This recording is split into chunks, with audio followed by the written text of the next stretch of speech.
Welcome back to another exciting small council meeting. My name is James Johnson, and I'll be your host. We have some wonderful people here, and we're going to be talking about one of the best fucking episodes of television that we've probably ever gotten at any point. The Battle of the Bastards. So let me introduce my wonderful guests here. We have the magnificent Tony Teflon, who's invisible. Tony, why don't you say hi and give us some glass candles?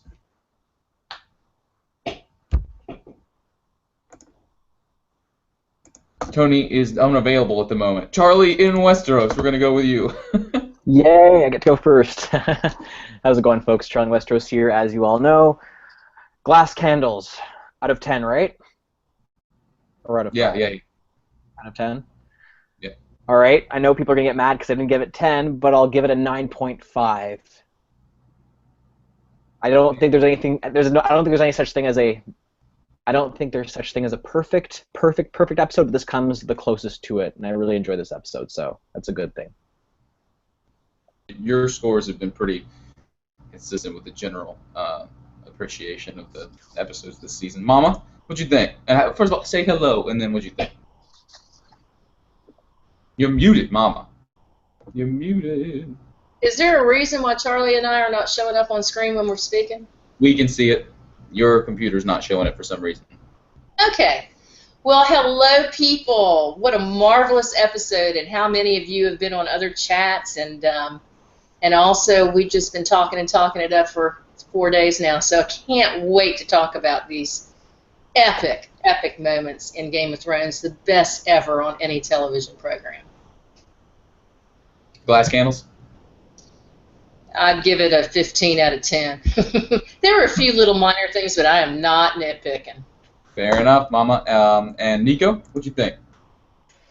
Hello, everyone. Glad to be here with my friends on the small council, and of course with our devoted fans in the chat that have been waiting for us for hours. Thank you, guys. We appreciate you so much. Of course, I love this episode. Are we just doing the glass candles or likes, dislikes? James? Just glass candles. 10 out of 10 for filming, and for plot-wise, because not much happens, I would give it lower grade. But 10 out of 10 for filming, it was epic. Thank you. Cool. TeeBaby.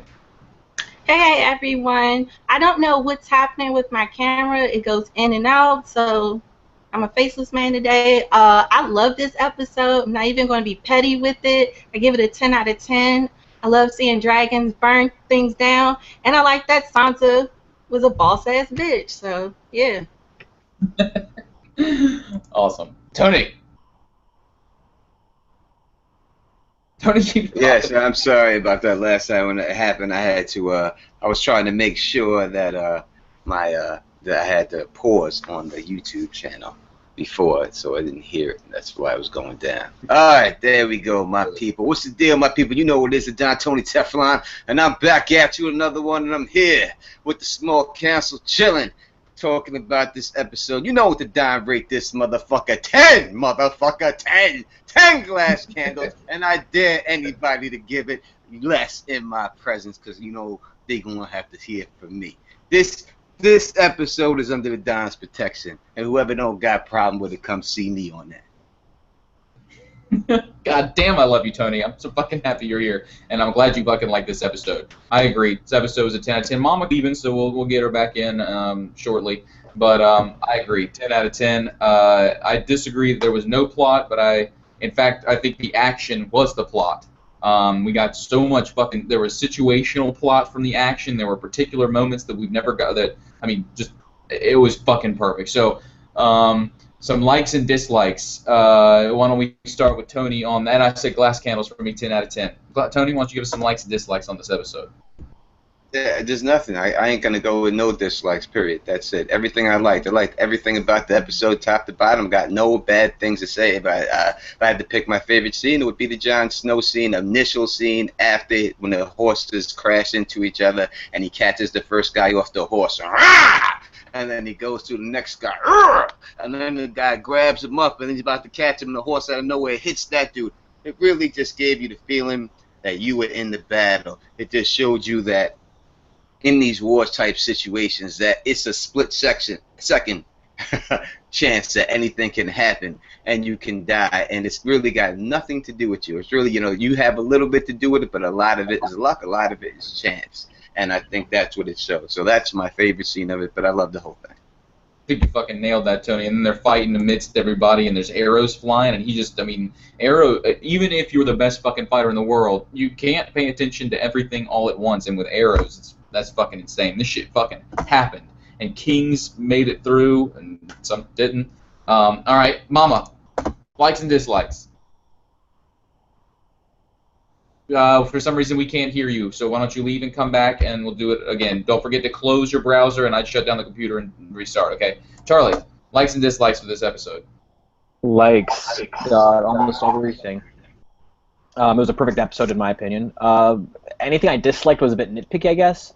Very small things, maybe, like, some of the pacing very, like the transition from Dany being at Marine to her meeting with Yara Greyjoy. I kind of would have, not that I would have liked to see the in-between stuff with that because there's nothing happening, but I sort of expected Yara and Theon to almost help out in the fight. Can't really say I dislike, how am I trying to say here? I can't say I dislike the fact that they didn't have that because, just a stylistic choice. Maybe in the north, the two, you can't even call them dislikes. They're just nitpicks, really. When Rickon was running, I was kind of yelling at the screen for him to serpentine around, not going a straight line while there's arrows coming down at him. And I kind of wished I could have seen Ghost this episode, but yeah, those are very minor, tiny, nitpicky, stupid things. So yeah, it was a great episode. Fantastic. Regarding the Rickon and the Ghost thing, Rickon, the actor who plays Rickon, put on his Twitter. I don't have it up because I've had to switch computers. I'm on a business trip. But he put on his Twitter that, yeah, I agree, I should have zigzagged. That said, he was told to fucking run, and at a certain point he's going to be behind the arrows, but I think zigzag probably would have been a good idea. However, had there been zigzag, Jon would have been closer than he was, and arguably the arrows would have taken less time to get to him. Not Rickon, but Jon, when they shot a lot of them. And you mentioned ghosts. Apparently, they had to make a choice based on finances whether they were going to do 1-1 or ghost, and they chose 1-1. So, by the way, there's only 2 direwolves. We confirmed there's only 2 direwolves left, and one's male and one's female. Noting that. Mama, let's see if we can hear that lovely voice. Can you hear me now? Yes, ma'am. Okay. I'm in everybody's camp. I could nitpick a couple of minor things. I think the zigzagging everybody has mentioned, I personally found that absurd because if Ramsay didn't hit him, he had a volley of archers standing by. Somebody was going to hit that kid one way or the other. I just thought it was brilliantly done, all of it. And I even particularly liked the dragons burning the ship scene. I thought it was super well done. So I don't have a damn thing to say except woo-hoo! And if I had all the times that I put my fist in the air and said, thank you, God, for all the gods, for letting us see something so magnificent on television. No kidding on that one. Nico. Okay, I just want to point out that the episode, probably everybody know that, but on IMDb this episode has 10 out of 10 great, 10 out of 10 glass candles, and over 80K people voted, so it's really wow. And now for dislikes, I agree with most of the small council people, and with Charlie mostly. I don't understand where they're going with Sansa. I'm not sure I understood this whole thing, and probably LaDonna and James are gonna explain it to me better. Like, is it the writing or this character that developing, is it for real? But it's not a big thing. The whole episode was predictable. Everything was what I expected to happen. It happened in the leaks I read months ago. Turned out to be real. So, for likes, I think TeeBaby is gonna agree with me. The best thing on this fucking episode was Tormund the Savage. I just love when he bit off that ear of that small John Umber. It was so good. I was really because I was afraid for Tormund at one point, but it was really good. The filming was just really good television work there, and everybody on the crew. It's just a magnificent. I love the shield thing. it was really, right? Do you agree with me? It was really epic. And the dragon scenes, I cannot argue with that. Dragon scenes were really, really well. That you see how they progressed in this special effects, and then in riding the dragon was looking really good. So that's it from me. Thank you very much. It wasn't his ear. First of all, fucking fantastic. Thank you for being so specific. It wasn't his ear. It was his jugular, and that's actually something that happened in history. I got this off of or an article on Reddit. There was a battle between the English and the Scots at Inverlochie, Inverlochy, in 1654. Cromwell's army was attempting to deal with an insurrection by the Cameron clan. The Cameron clan, Scottish. An English officer was about to try to kill Ewan Cameron with a dagger, but Cameron grabbed his collar and tore his throat out with his teeth, claiming it was the sweetest bite I ever tasted. And later, Cameron was at a barber shop in London. Ewan Cameron, the guy who bit him off, he was at a barber shop in London where his barber happened to be that officer's son. Upon learning Cameron was Scottish, the barber told Cameron what happened to his father, saying, "I wish I had this razor as close to the man who tore out my father's throat as it is to yours." Cameron made a hasty exit and never again went to a barber shop. And, alright, so we know Martin's obsessed with fucking history. It's not too far-fetched that this is actually something that'll happen in the books. I don't know that at all. But if it is something that's going to happen in the books, wouldn't it be hilarious if the great John Umber wasn't actually killed at or if some member of that family did this to Tormund? If I had that fucker close. Anyway, all right, TeeBaby. I love this. I can't even really think of anything I didn't care for. I love dragons and them burning everything. I love Tormund. I thought he was a goner, so the fact that he pulled a Rick Grimes move and bit him, I love the action. I loved how crazy John looked with all that blood on his face. I love that he went straight for him and he had the shield and he kept going, and then he was just beating him and beating him and beating him. And I just wanted him to keep going. I was jumping. I was screaming. I loved this episode. I even loved how Sansa handled things. And I know everyone doesn't like her, and it's cool. It's cool. So you just gonna have to charge it to my head, not my heart. But I love this episode. I can't find anything wrong with it.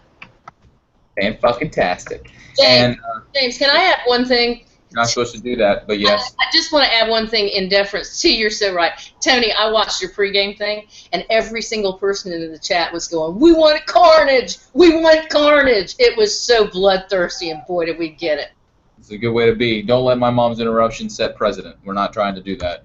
All right, so couple of my likes and dislikes. I mean, obviously what they did here was they gave Dany to us, and then they gave Jon to us, and a little cutback once. But ultimately, I cannot fucking describe how happy I was to watch this episode. And the likes are Dany's situation was such a like coming into power. Every time she's vicious or like demanding or aggressive, that's who she like is supposed to be. It's when she tries to rule that she's not quite so calculating. That said, Jon ain't that fucking great of a tactical person either. It's his honor that makes him who he is.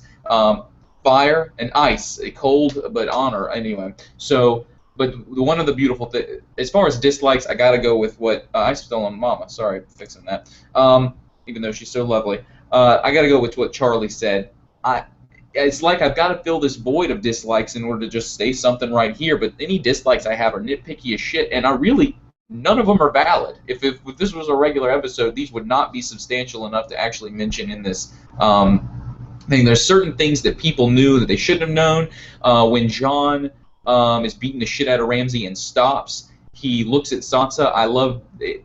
I'll get into that more, but it almost, to me, ultimately implied that he was saying, this is not my kill, this is her kill. That said, she's not the one who tied him up. Mom says, I don't know that. She asks where he is. She wouldn't have been the one to tie him up. She wouldn't have been the one to open those cages. So to me, it's kind of like, this is your kill, but then it wasn't her kill. It was completely fucking irrelevant. I don't actually give a shit. Worth thinking about. I mean, it's not worth thinking about, but it's something. Anyway, but the thing I fucking loved about this episode is that this episode epitomized Jon and Dany. Dany is like meant to be this ephemeral, ethereal sort of things from the top. She doesn't get involved in the battles front, like hand to hand or sword to sword. She's up on top. She barely has a clue what the people at the bottom are going through. Jon, on the other hand, is one of the people on the bottom. He's literally on the bottom at one point of a pile of dead bodies and almost dies because of it. All right, I'm going to let that go. So let's start with the. We're going to start in Meereen and then move to the battle, and we're going to divide the battle of the bastards into the section before the battle begins and then everything else. So, in Meereen, Dany and Tyrion discuss how to deal with the slaver fleet. Dany, Tyrion, Missandei, and Grey Worm meet with the Masters, who offer Dany terms of surrender. She counters that the meeting was to discuss their surrender, not hers, as Drogon flies to them. She rides Drogon into the bay with Rhaegal and Viserion, and they burn the fleet. Missandei tells the Masters that Dany has ordered one of them to die as punishment for their crimes. They offer Yezan, as he is a lowborn. But Grey Worm kills the other two Masters instead, and Tyrion tells Yezan to warn the other Masters of Daenerys' power. Meanwhile, Daario leads the Dothraki charge against the Sons of the Harpy, who are seen massacring freedmen outside the city. Later, Dany and Tyrion meet with Theon and Yara. They offer Daenerys their fleet of ships in exchange for help overthrowing Euron and recognizing the independence of the Iron Islands. Dany agrees to assist them if the Ironborn will cease all reaving, raping, and pillaging going forward, to which Yara reluctantly accedes. Another thing that's nitpicky, it doesn't really tell us the decision to let these two dragons out of their fucking cage. We also don't know really how they were let go. It kind of looked like they got out all on their fucking own. Almost as if, like, I don't know that, and obviously we might get something later that explains what the fuck happened, but it kind of seemed like they felt something and left. And we never really. My main issue with it is not how they got out, but what was the decision-making power to get them out. God, I fucking love that ship getting burned in half. Could not have fucking asked for something better. That ship to get burned in half, and the ship to just divide. Oh, it's fucking fantastic. Brilliant cutting the middle guy's, not cutting the middle guy's throat and cutting the other two. By doing that, they figured out who the one was that felt like an outsider. He was a lowborn, which we now know because of that scene, but that was the way to figure out who would be the more likely on their side. I'm trying to cut off the Stark face or the flag north of the Targaryen one. I loved, and again, about this is Dany being Dany. Dany's talking to Tyrion, and Dany's like, I'll fucking destroy them. And he's trying to say, I know you know about your father, but think about what you mean when you say that. And I read an article that was talking about Dany at one point was like, I don't want children to die, so I'm going to lock up my fucking dragons. And in this scene, she never says it, but she's almost like, I'm okay with some innocents dying, if that's what's necessary. She didn't say that, and that's not the gist of what she was saying, but that is the natural result of war. People are going to hide behind innocent people. So James giving dislike, he didn't do it. It is James. Okay. And I loved Dany and Theon and Yara, mainly because of the back and forth with Dany and Yara. That was the perfect thing. One issue is that Tyrion admonishes Theon for having insulted him, and in return insults Theon. Somebody did the research for the show. If you go back, Tyrion is the one who insults Theon. This is show, not book. Theon doesn't insult Tyrion. Tyrion insults Theon. And maybe I'm partly wrong on that, but I've seen the scene. Tyrion is the one that insults Theon. You're really nice to your masters. They're not my masters. Interesting. I wonder if your father felt the same way when you were taken away. And gotta fucking love that Yara got Dany on her side by saying, I'm a woman. So how many queens have you had of the Iron Islands? The same amount that we've had for Westeros? And the idea that Dany can hear a joke about Big Dick and just be like, is a perfect feminist thing. Also, Yara had a nice little ass in those jeans. If I can follow that up with a little bit. So, And gotta love Danny saying, I'm presuming you're not here to demand marriage. And Yara saying, I don't demand, but I'm up for anything, really. That was fucking perfect. And they set that up with the scene earlier with her fucking girls. So that's about all I got to begin with on this. Oh, and I fucking love the fact that before we're ever given the musical cue or the knowledge that the dragon's coming, you can see the dragon in the background. It's a tiny little silhouette, but if you're paying attention, you can see it. All right, Tony, knock us out. After you get your little Winterfell sip. It's you, Tony. All right. Excuse me. First off, to the man in the chat, Derek Rose, I give that a thumbs up. That is Don approved, all right? Right there.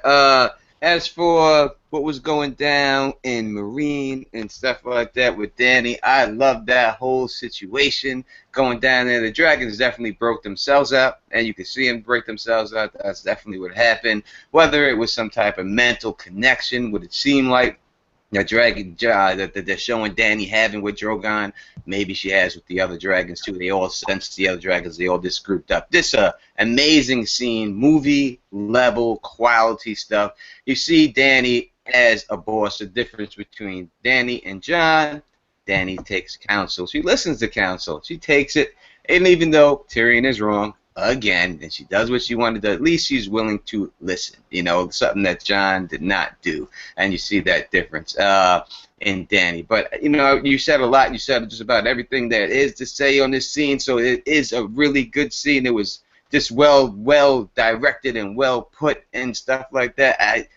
I just loved it. There's nothing really I could say about it. Just a really good scene. As for the Greyjoy stuff, you know, Tyrion, I don't know if he really, you know, insulted him in that other scene. I think he more got the better of him. Tyrion's a higher lord than him, and that's the way higher lords talk down to people. The Iron's a Ward. He's supposed to eat that and take that. He didn't want to eat it and take it, so Tyrion put it on a little thicker, and that's what happened. So I don't know if he really, you know what I mean. I think that's the way it went down like that, you know. Theon would treat people beneath him, and Winterfell the same way. You know what I mean? So he got the way he gets treated. That's just the way the society is back then. But overall, everything I thought it was a really good scene. No complaints about it. And I look forward to seeing what goes down with Danny in the next episode. Really left a good opening, and I thought it was great that she didn't need no help. And I'm glad that the Greyjoys didn't have to help her. It just shows that she has 3 dragons, and how anyone can come to somebody and talk reckless.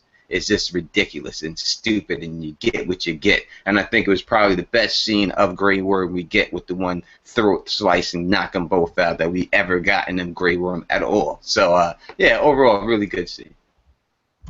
Fantastic, Tony. And regarding next episode, I really think that Danny's leaving Marine, mainly because she's got literally all the elements, and the only thing left for her to not leave Marine is that she feels like it needs to be ruled. Well, if that's the key, she's never gonna. If that's the reason she stays, there's no fucking. She's never leaving because she wants to rule. So she's got to leave. But the question to me is, once she leaves, how does she leave Marine in a situation where she feels comfortable leaving it that way? And I gotta say, I think they foreshadowed in this episode. The Masters say, "Here's what's gonna happen. You and your fucking people are gonna leave, and there's 2 people that are gonna stay fucking here. That guy, Grey Worm, and that girl, Missandei. I think those 2 stay because Danny chose for them to stay. Just something to think about. All right, so who wants to go next? Charlie, you want to go next? Sure. Just by the way, I've been saying that Missandei and Grey Worm would be staying in Marine for well over a year now. Just saying. Anyway, yeah, no, I think you guys both brought up some great points. Actually, James, you actually covered most of what I had to say about Marine in your likes and dislike portion. I guess I'll just add a little bit to that in terms of my notes, just in case you didn't cover every little thing that I was going to cover, but I think you did. So here it is. Yeah, you mentioned I love that they're also playing with contrasting the scenes between Jon and Danny this episode. Obviously, it was interesting how Danny is at risk of like she almost risks in following her anger in completely destroying the slavers and slavers-based cities, but she chose not to, and instead chose to be merciful by, you know, of course, wisely following Tyrion's advice. Meanwhile, in the North, and I'm not going to get into the North too much, but it was interesting how Jon is advised by Sansa not to let his emotions / his mercy get in his way, and yet he does so, which almost costs him the battle if it weren't for actually the intervention of the Vale Lords, which was a very interesting contrast there.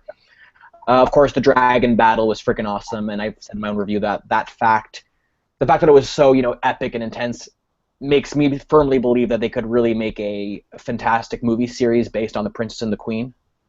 This, kind of reaffirmed my belief in that. Also, I think that Dany exhibits very clear Aegon the Conqueror-like qualities here. I think there's me and another commenter in my own video, Grimmier, we're talking about that a little bit. He also agreed with me on that. The scene really emphasized the fact, just like you said, James, that Dany is a conqueror, just kind of like Aegon.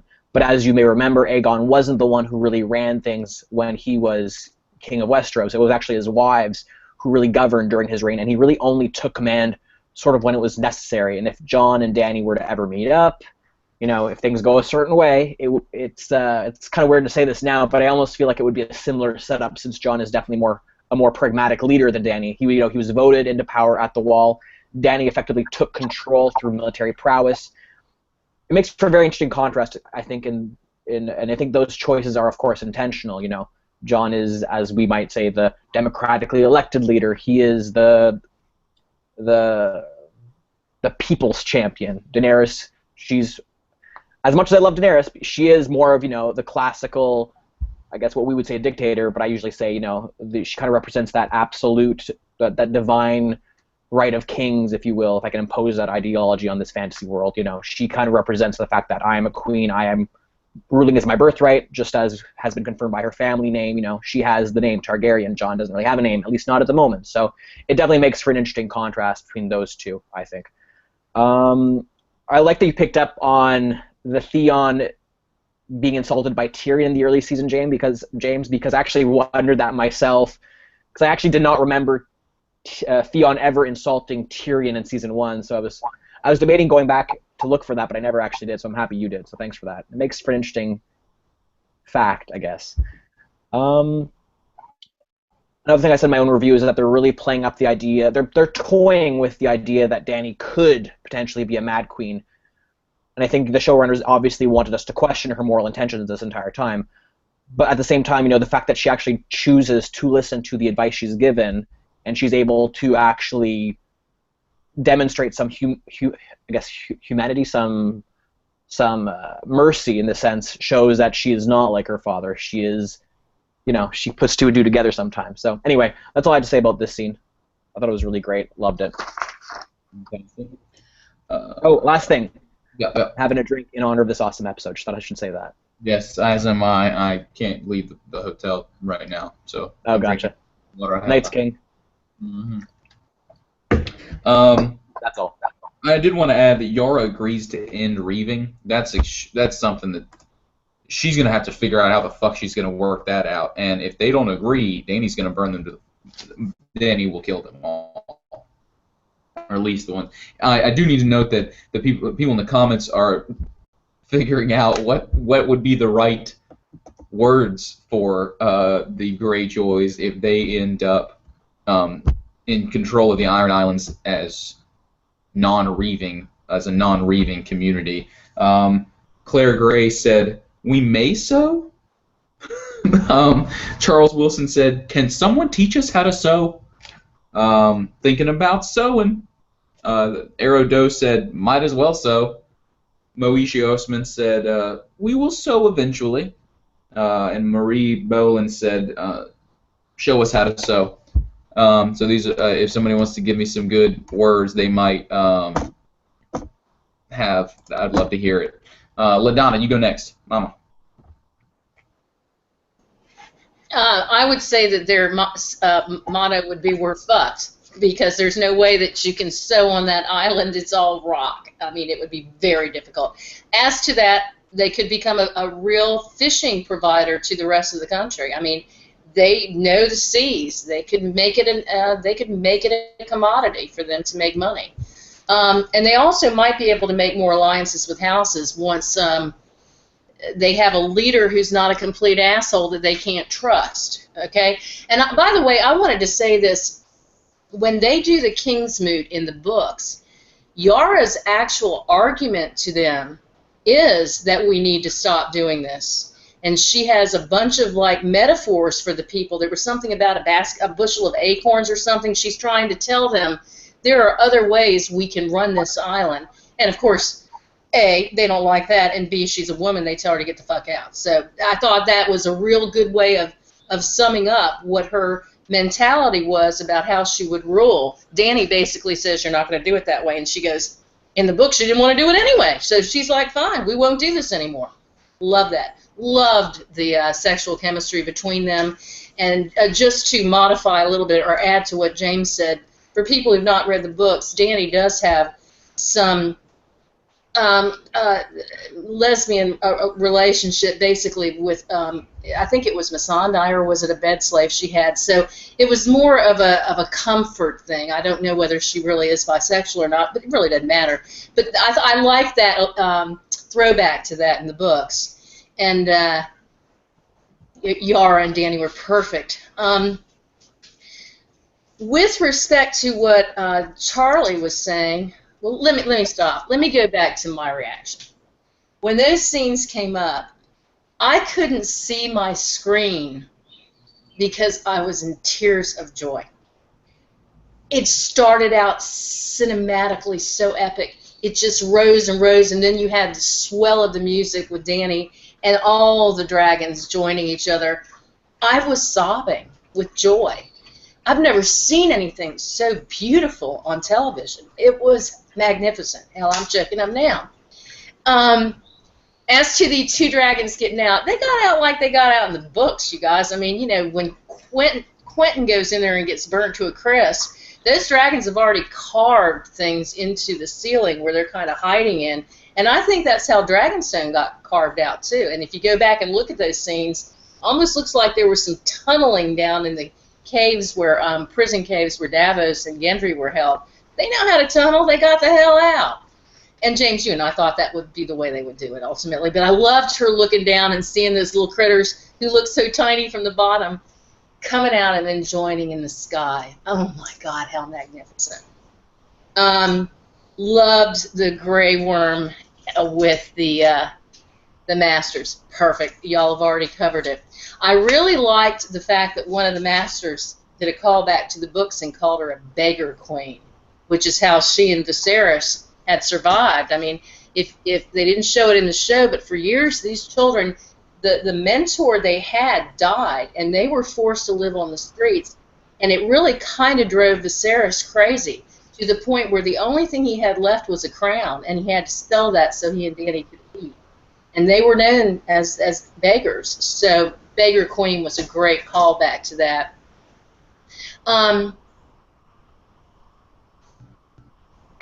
I love, Charlie, getting back to you. You know, again, I've said this before, a lot of the scenes of Dany are cinematographically taken right out of Leni Riefenstahl's Triumph of the Will, and I watched part of that movie again after this particular episode. But you can't do it in black and whites. We know that. Yeah, she could be bad. She could be good. I will say this, though, as a reminder. King Aegon was not mad until later in his life. There's nothing in the history that indicates he was crazy early on. So, you know, I think circumstances drove him crazy, whether that was a voice in his head from Bran or saying burn the wall or whatever, I don't know, or whether it was his torture when he was held in the dungeons at Duskendale before Barristan Selmy came and busted him out since Tywin left him there out of vengeance. So I don't know. I mean, is it genetic or not? I don't know.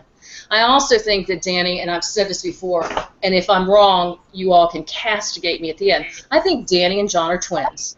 And I think that she does have some warging ability, and that clearly the Targaryens are raised with the egg in their bed, and they have a bonding experience. It's like us with animals. We're kept around them. They bond with us. We bond with them.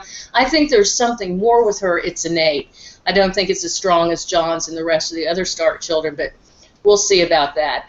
Anyway, that's kind of all I have to say. I thought it was beautifully done, and I could not have asked for more. Awesome. I just want to say a couple of these things that people are saying. Up for anything. That's a Lark's. Olaric's ideas. Olaric76 says that the Greyjoy should be up for anything, like Yara says about sex. With Danny, we so good. We so good. Dracarys chill. But I really need to say this one. This is Danielle Gonzalez. We reap what we sow. I thought that was brilliant. And especially since Danny tells them no more reaving, roving, raiding, or raping. We reap what we sow. All right. TeeBaby? I love this scene. I think everyone kind of touched on it, so I don't want to repeat myself. But the one thing I also loved was the Blood Riders running in, them chanting and yelling, and you can hear like the bells and stuff. I did notice that they when they showed that scene, that Scooby was the first one to chop the harpy head off, and I think that's I have to call him Scooby. It's stuck in my head now. But I think that I don't know. I still think that he is part of the harpies, but I think like that gave me pause to think maybe not just because they showed that he was the first one to cut it, but it might be like them trying to trick us. I don't know yet. I love the dragon. I love the fact that we got all 3 dragons burning things down, and I really hope that they do Dance with the Dragons, because I really want to see dragons fighting dragons, because the way that they shot it was just perfect. And I agree with all of you guys, because I think all of you said that it was like worth seeing in the theaters. And if they do the same thing again, where they show like the last episodes in theaters, trust me, I will be in there. But yeah, also the conversation between Asha Yara and Dany, I like the fact that she was basically trying to get on Dany's level for her to understand where she's coming from. And I think that's what Sansa was trying to do with baby Lyanna, but it didn't work because she was playing Southern games. So I like the fact that you saw how it could work, and then we saw how it wouldn't work.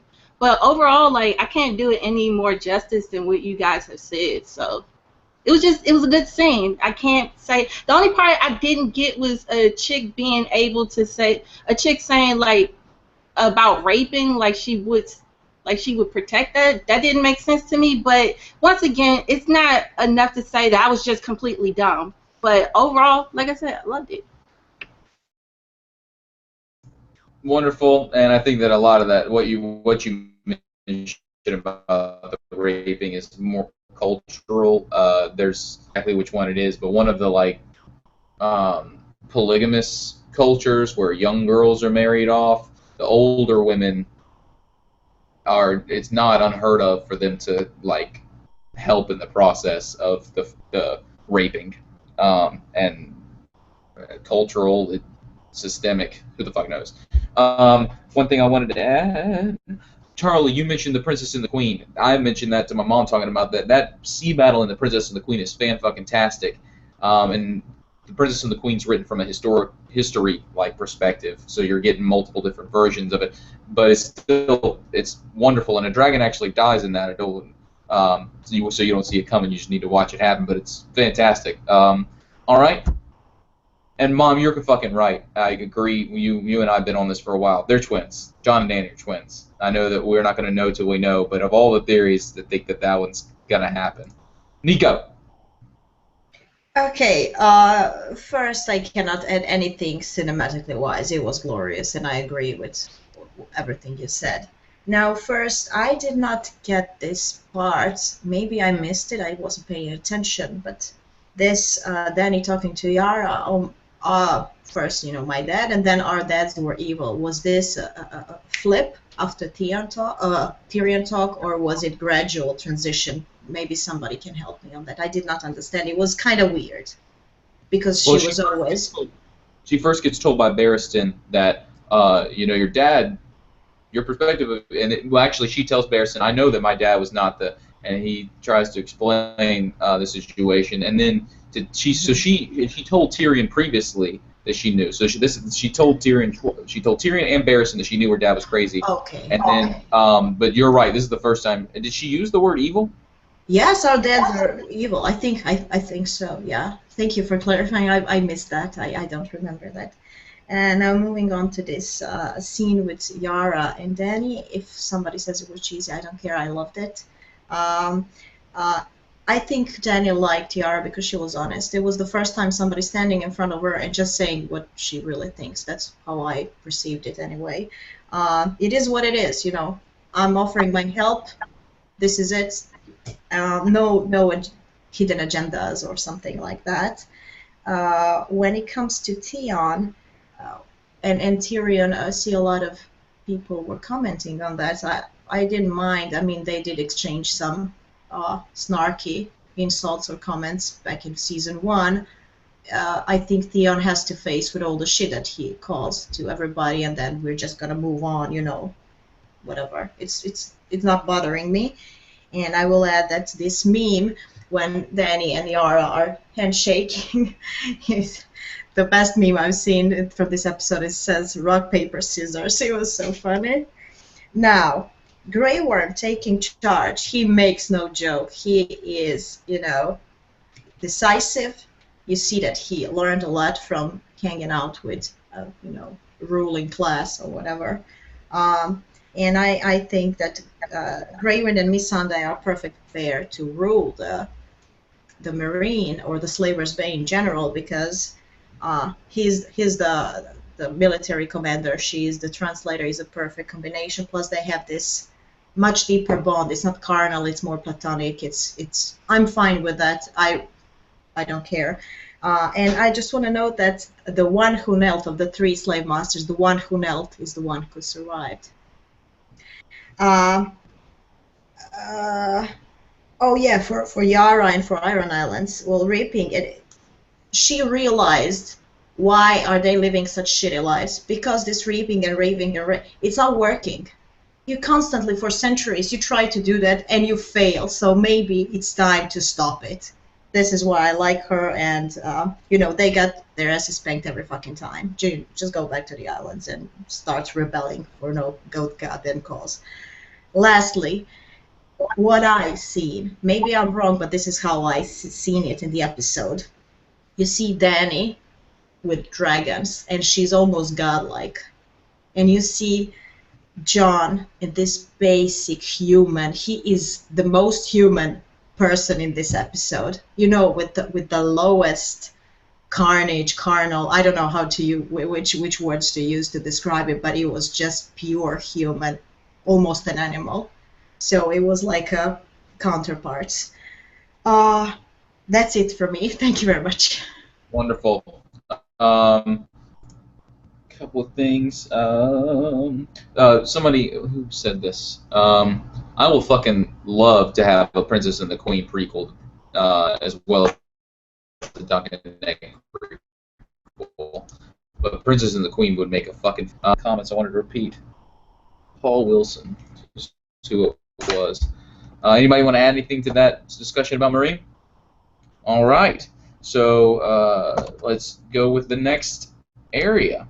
We're going to do just before the battle at Winterfell. So all the things that happened near Winterfell before the battle. Jon, Sansa, Tormund, Davos meet with Ramsay and his advisors before the battle.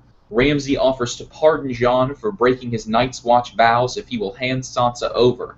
Jon offers Ramsay a chance to settle their dispute in one-on-one combat. Ramsay refuses, saying he is not certain he can personally beat Jon, but he is certain the Bolton army can defeat the Stark loyalists. When Small John Umber proves Rickon's captivity by presenting Shaggy's dog's head, Sansa tells Ramsay he will die the following day. After Jon discusses the battle plan with Tormund and Davos, Sansa criticizes Jon for attacking without gathering more men, and warns him that Ramsay will be able to counter their battle plans. Jon insists that this is the largest army they could possibly gather. Later, Jon meets with Melisandre and asks her not to resurrect him again if he should die in battle. Melisandre replies that it is up to the Lord of Light. Meanwhile, Davos and Tormund discuss their time serving Stannis and Mance, respectively, with both acknowledging that they may have been serving the wrong king for so long.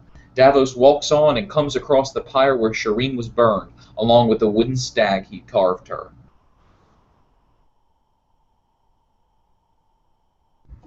The armor, I don't know how far I should take this. Let's stop it there, okay? And just talk about that initial stuff. So, a couple things I want to talk about. One main thing I want to get at, and Tony, you're next, so I hope I don't fuck any of your stuff up. I told my mom this before the episode, so bear with me. I'm going to do my own video on it soon. Imagine that you are Jon at the final, everybody's got disease, everybody's no more food, snow everywhere, and they walked all the way from Harrenhal to Winterfell to fight a battle they know they're going to lose against a force they know that can destroy them all. And they capture Winterfell. They get into Winterfell, but the battle's not over. All the people, all the whites outside, all the armies of the White Walkers and the undead, and the head guy, the Night's King. What does Jon do? Same thing he always fucking does. Same thing he's done twice already. He goes to treat. And he takes some people with him. So when he goes to treat, he gets this message from the other side. I don't bring you chains. I bring you a choice. Free will and death, or give up free will and I'll give you immortality at peace. When Jon gets that choice, what would you do if you're a leader and you're given that choice? I mean this sincerely. I know y'all have heard this 8,000 fucking times, but bear with me. If you were given that choice, what do you do? Do you go back and tell all your people that they have this choice individually, that they can each individually choose to give up free will and go fight this? Do you choose for them and force them to fight a battle they're probably going to lose and die when they could have chosen immortality? None of those options really work. So you do it the old way. You do it the way that Robb asked Jaime to do it. You do the way that Jon asked Ramsay to do it. Jon challenges the Night's King to the old way. One-on-one combat. And they both mount their dragons and they fight. And here's the thing that my mom brought in. I brought this in and then my mom told me what the connection is. But Jon can't do it on his own. This is a battle Jon knows he's going to lose. So how does he win it? Unbeknownst to him, Bran is helping. Because Bran is the thing that keeps the Night's King from traveling from his body onto another one. Well, that's kind of dishonorable. It's supposed to be one-on-one combat. So this is a dishonorable way to win. Does that mirror anything else that we've seen? One-on-one combat with a dishonorable death? It's what happened with Ned. The Tower of Joy. Hallan Reed stabbed. It's dishonorable. But it's the only way they could have won. That's what's going to happen. One-on-one combat. All right, so I needed to add that. Another thing I wanted to add is Jon looks into the fire for a split second and turns away when he's talking to Melisandre. I'm not going to get too detailed on it, but that was fucking fantastic. And another thing, I saw this on Reddit, but I said it to my mom before I saw it on Reddit. Sansa tells Jon, no one can protect me. No one can protect anyone. No one.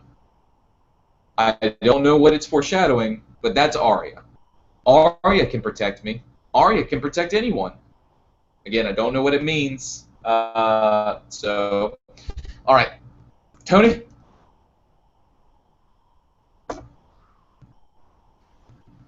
All right. First off, people, I'll let you know that Don Tony Teflon, I am actively looking at the chat. So even though I'm not commenting right now back at people, don't think I ain't watching. And it really, I cannot wait. I really can't wait for this week. And I hope for real, and I'm talking to everybody out there that thinks that Dany is twins with Jon. I cannot wait for this to be decided and over with. I really can't. I'm just done with it. I'm done with. There's no backing for it. There's no credence for it. I just think people are dreaming, and yeah, and it's a great dream, and I really think so. But we shall see this Sunday on that one. As for this opening scene, I liked it a lot. I know people criticize Sansa. You don't think they're twins? You don't think brother and sister that it's just Jon? I'm just curious, so we got it down. Oh, hell no. That's impossible. Jon's an only. Impossible. Yes, I would say that Jon is the only child born to Lyanna Stark is Jon. There's no Dany coming out of that woman, not at all. But I think people criticize Sansa in here because Sansa in this scene, she goes and she sits in the background while they're doing the war plans, and then when they're just about done, she's like, "Oh, I wanted to speak about it, and you didn't give me a chance," and yada yada. And the people are like, "Oh, she should have spoke up a little bit." You know, they don't show everything that happens in the scene, so you don't know what happened before that. But for some particular reason, in that room, she felt a particular way where she couldn't comment, and she shouldn't have felt that way. And when she did comment, Jon didn't take her advice. And she had the right to give advice because when you live with somebody and you see them, it's a difference of knowing someone when you're living with. You don't know motherfucker until you live with a motherfucker. You know what I mean? You don't know people like to leave their socks all over the place or they put their underwear all over the place. You don't know that type of stuff unless you live with them. She knows all these inner details, and that is the stuff that you need to know when you're risking your life and going up against a person. Loved the whole scene. Everything was great about it. You know what I mean? You see this whole beef developing between Jon and Sansa. I think it's going somewhere. I don't think it's going to end. I think it's a reason why it's been building up and stuff like that. And I know people have said things about plot for this episode. I mean, listen, man, I had two episodes before this of all the plot you needed, right? And now you're going to talk about plot in this one? Come on, people. There's no need to nitpick stuff, and I think that's what people like to do this episode. This episode is perfect, but it's not flawless. You know what I mean? It's, as I said, if you had, you take any one of your favorite hot chick of the time, or man, if you're a woman or whatever, and you put him in bed with him, and then all of a sudden he has a pimple on his ass, are you going to kick that person out of bed? I don't think so. And I think people are just counting the pimples on the booty. And there's no need to count the pimples on the booty on this one. This episode was great. And I liked everything about it. So I'm going to leave it to the rest of y'all to keep on continue. I do not want to take away stuff from people. Tony, you're not taking anything away from anybody. You own nothing if you want it. You own the commentary. I want to come back to you, though, before we're closing this out. Mama, I know you got a lot to say on this, so why don't you go next? Honey, I'm not sure you got Nico or tea. You're not sure what? Did you go to T and Nico? No, I picked the order I want to go in. Oh, okay. Oh, okay. I just wanted to make sure nobody was left out. Okay.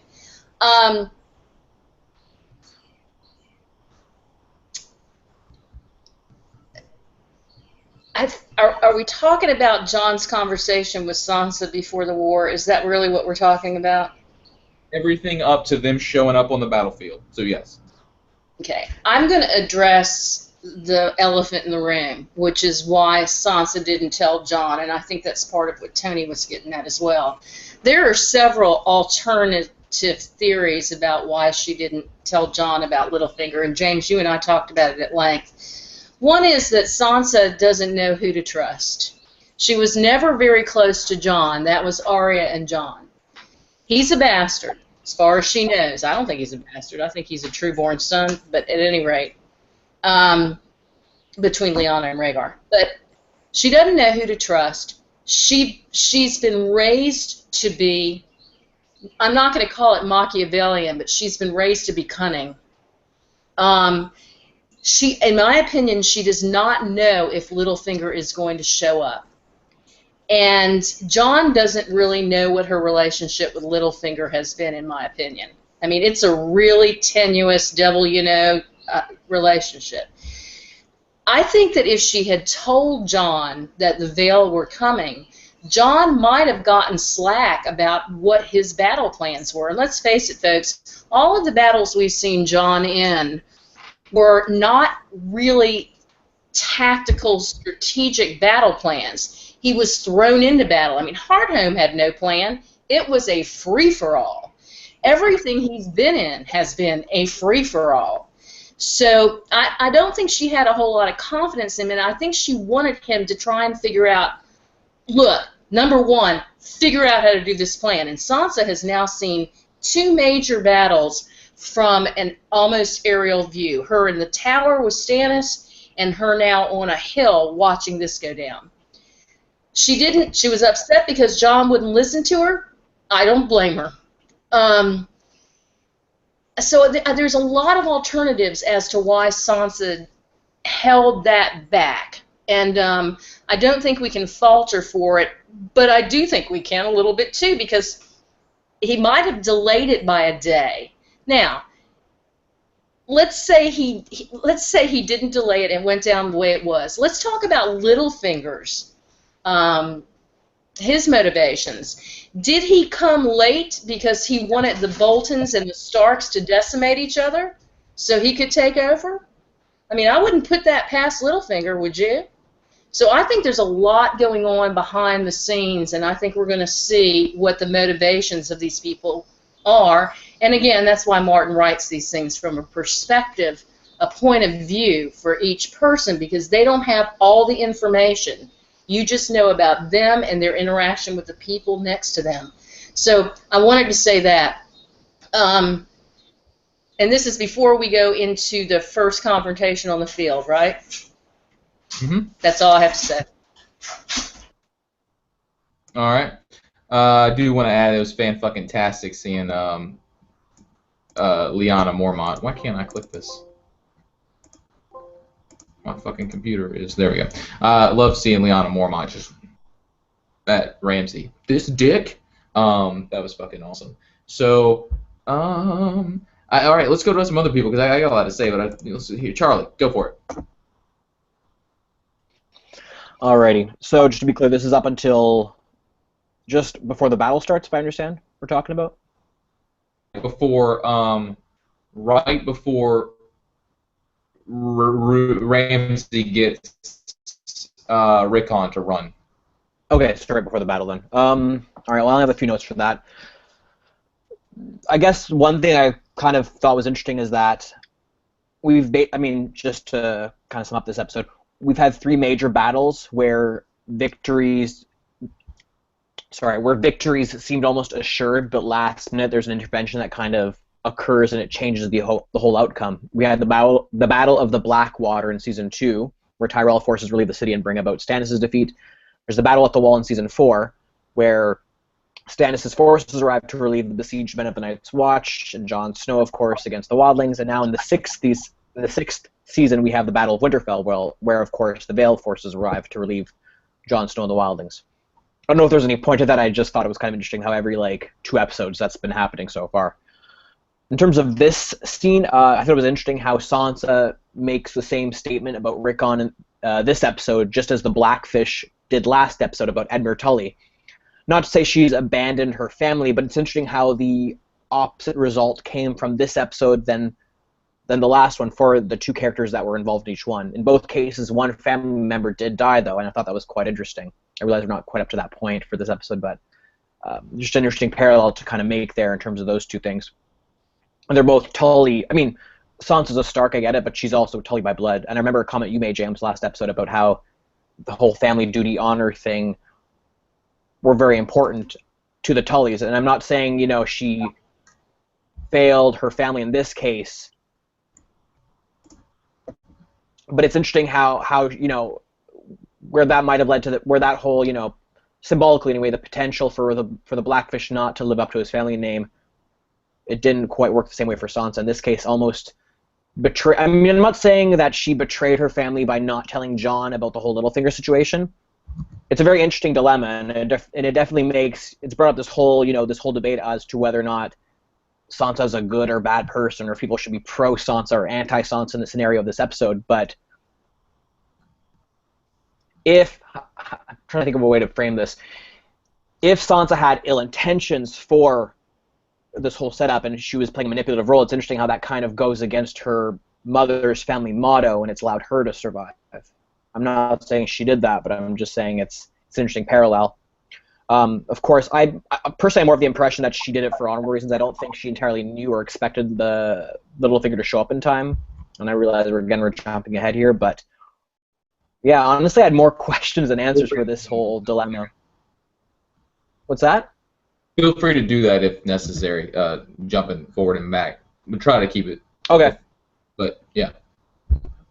Yeah. Okay. No, those were the main things I kind of wanted to talk about prior to the Starks taking over Winterfell. So I'll end it there. TeeBaby? Yeah, so I'm actually glad that I'm not the only one who's not hating on Sansa for this, because if you think about it, Sansa, the beginning of this the season, Sansa was like, I want to go back home. This is before the letter, and she said, John's like, no, how are we going to do it? And she says, I'm going back home, whether you're with me or you're not. So Sansa, that was her goal from the get-go. So let's take that into consideration. Then you also have to think that how many times did Sansa try to give information and they shut her down? You have to also remember that Brienne told her about Davos and that Stannis was used the blood magic to kill a brother, so she doesn't trust Davos. It's a guilty by association, because we know Davos is cool, but she doesn't know that. So that's another thing. She doesn't trust who John, she doesn't trust John's people. She trusts John, but not John's people. Now, when you also consider that, you have to think on the battlefield, because they went and talked to Ramsay first, and then they had that meeting where they were trying to plan everything out. Sansa wasn't sure about Rickon, but once she saw that dead direwolf's head, she was like, he's gone. He's a goner. So I think that she was thinking about her brother, but the second you see that, you know that he's playing with you. So then you go back to the conversation that they had where they're setting up. Davos says to them, they have the numbers, but we have to be smart and patient. Patience is the key. So when you go back to, so you have to also keep that in mind, I should say.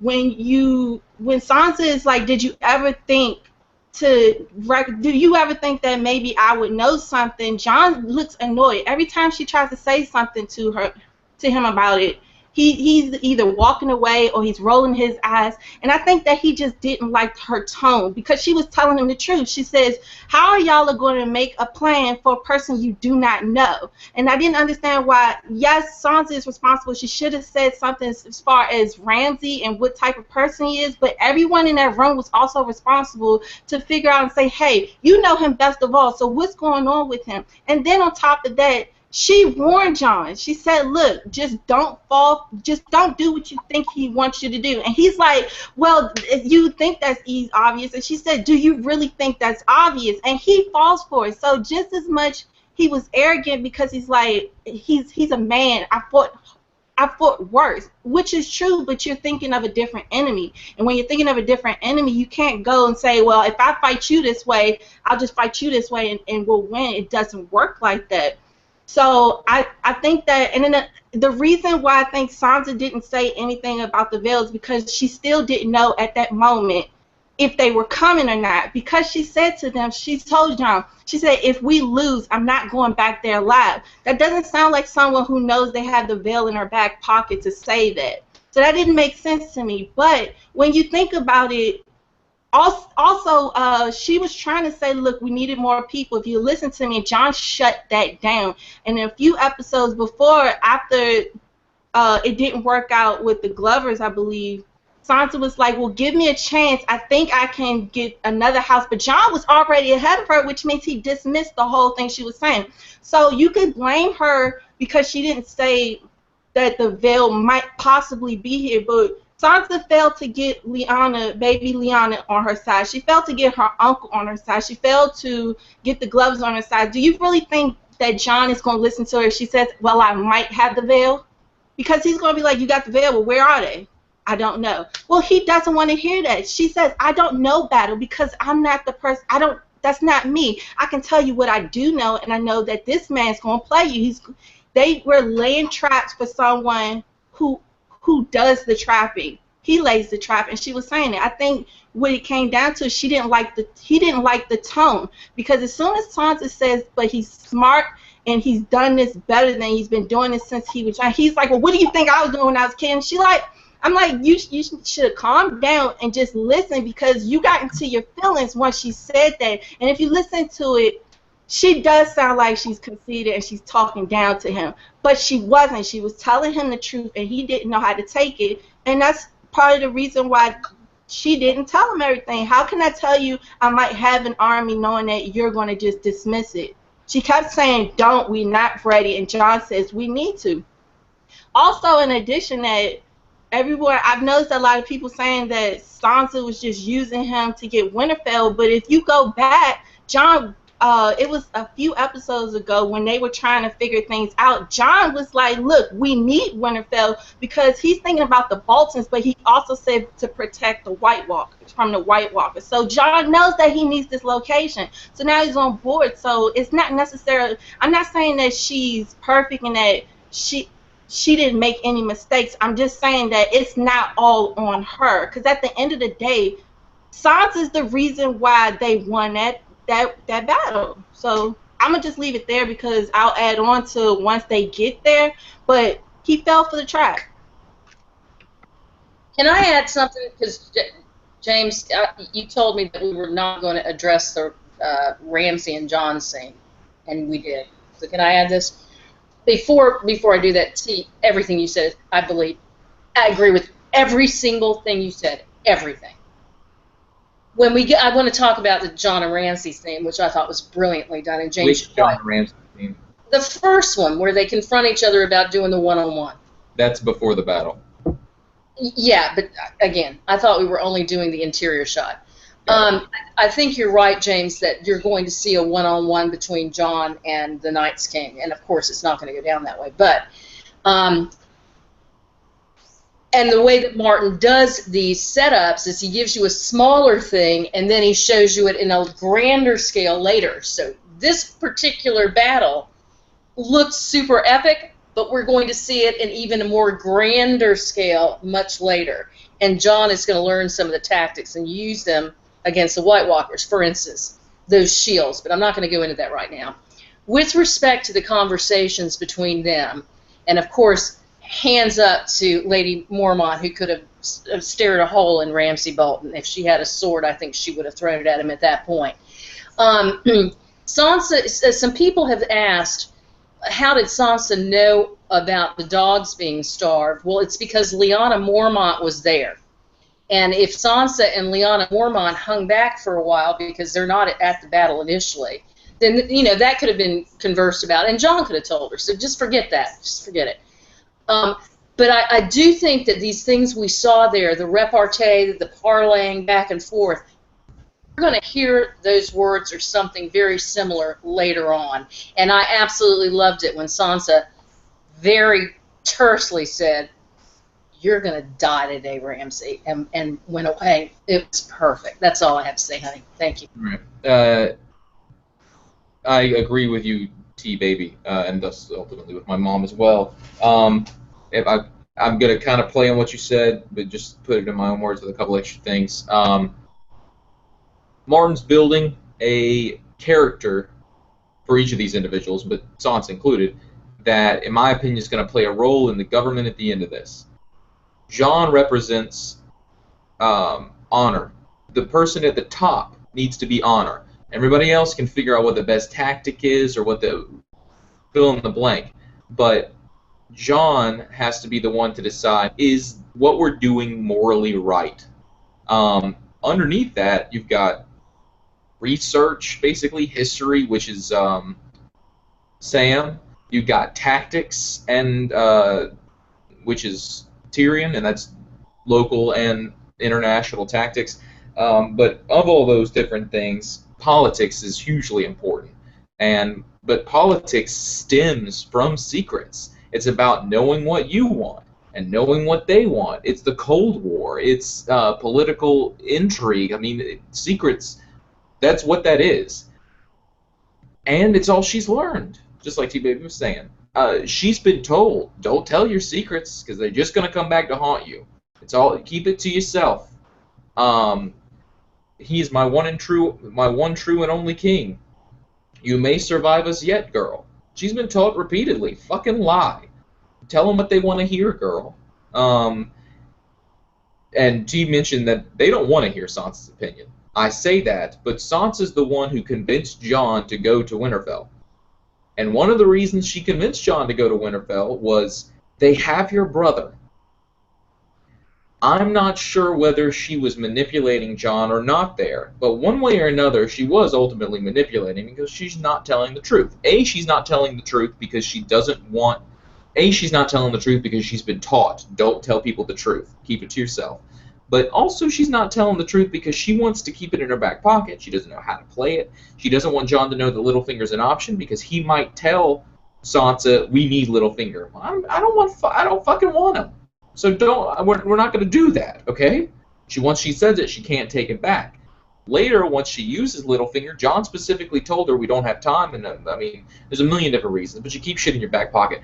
Point is, this is the character we're building to, and I'm going to cut forward, and we're going to go ahead and do that in just a hot minute, but the lesson she needs to learn is to... we'll get to it later. Point is, political intrigue is what she's learning, and you cannot fucking blame her for any of the choices she made, in my opinion, at this point.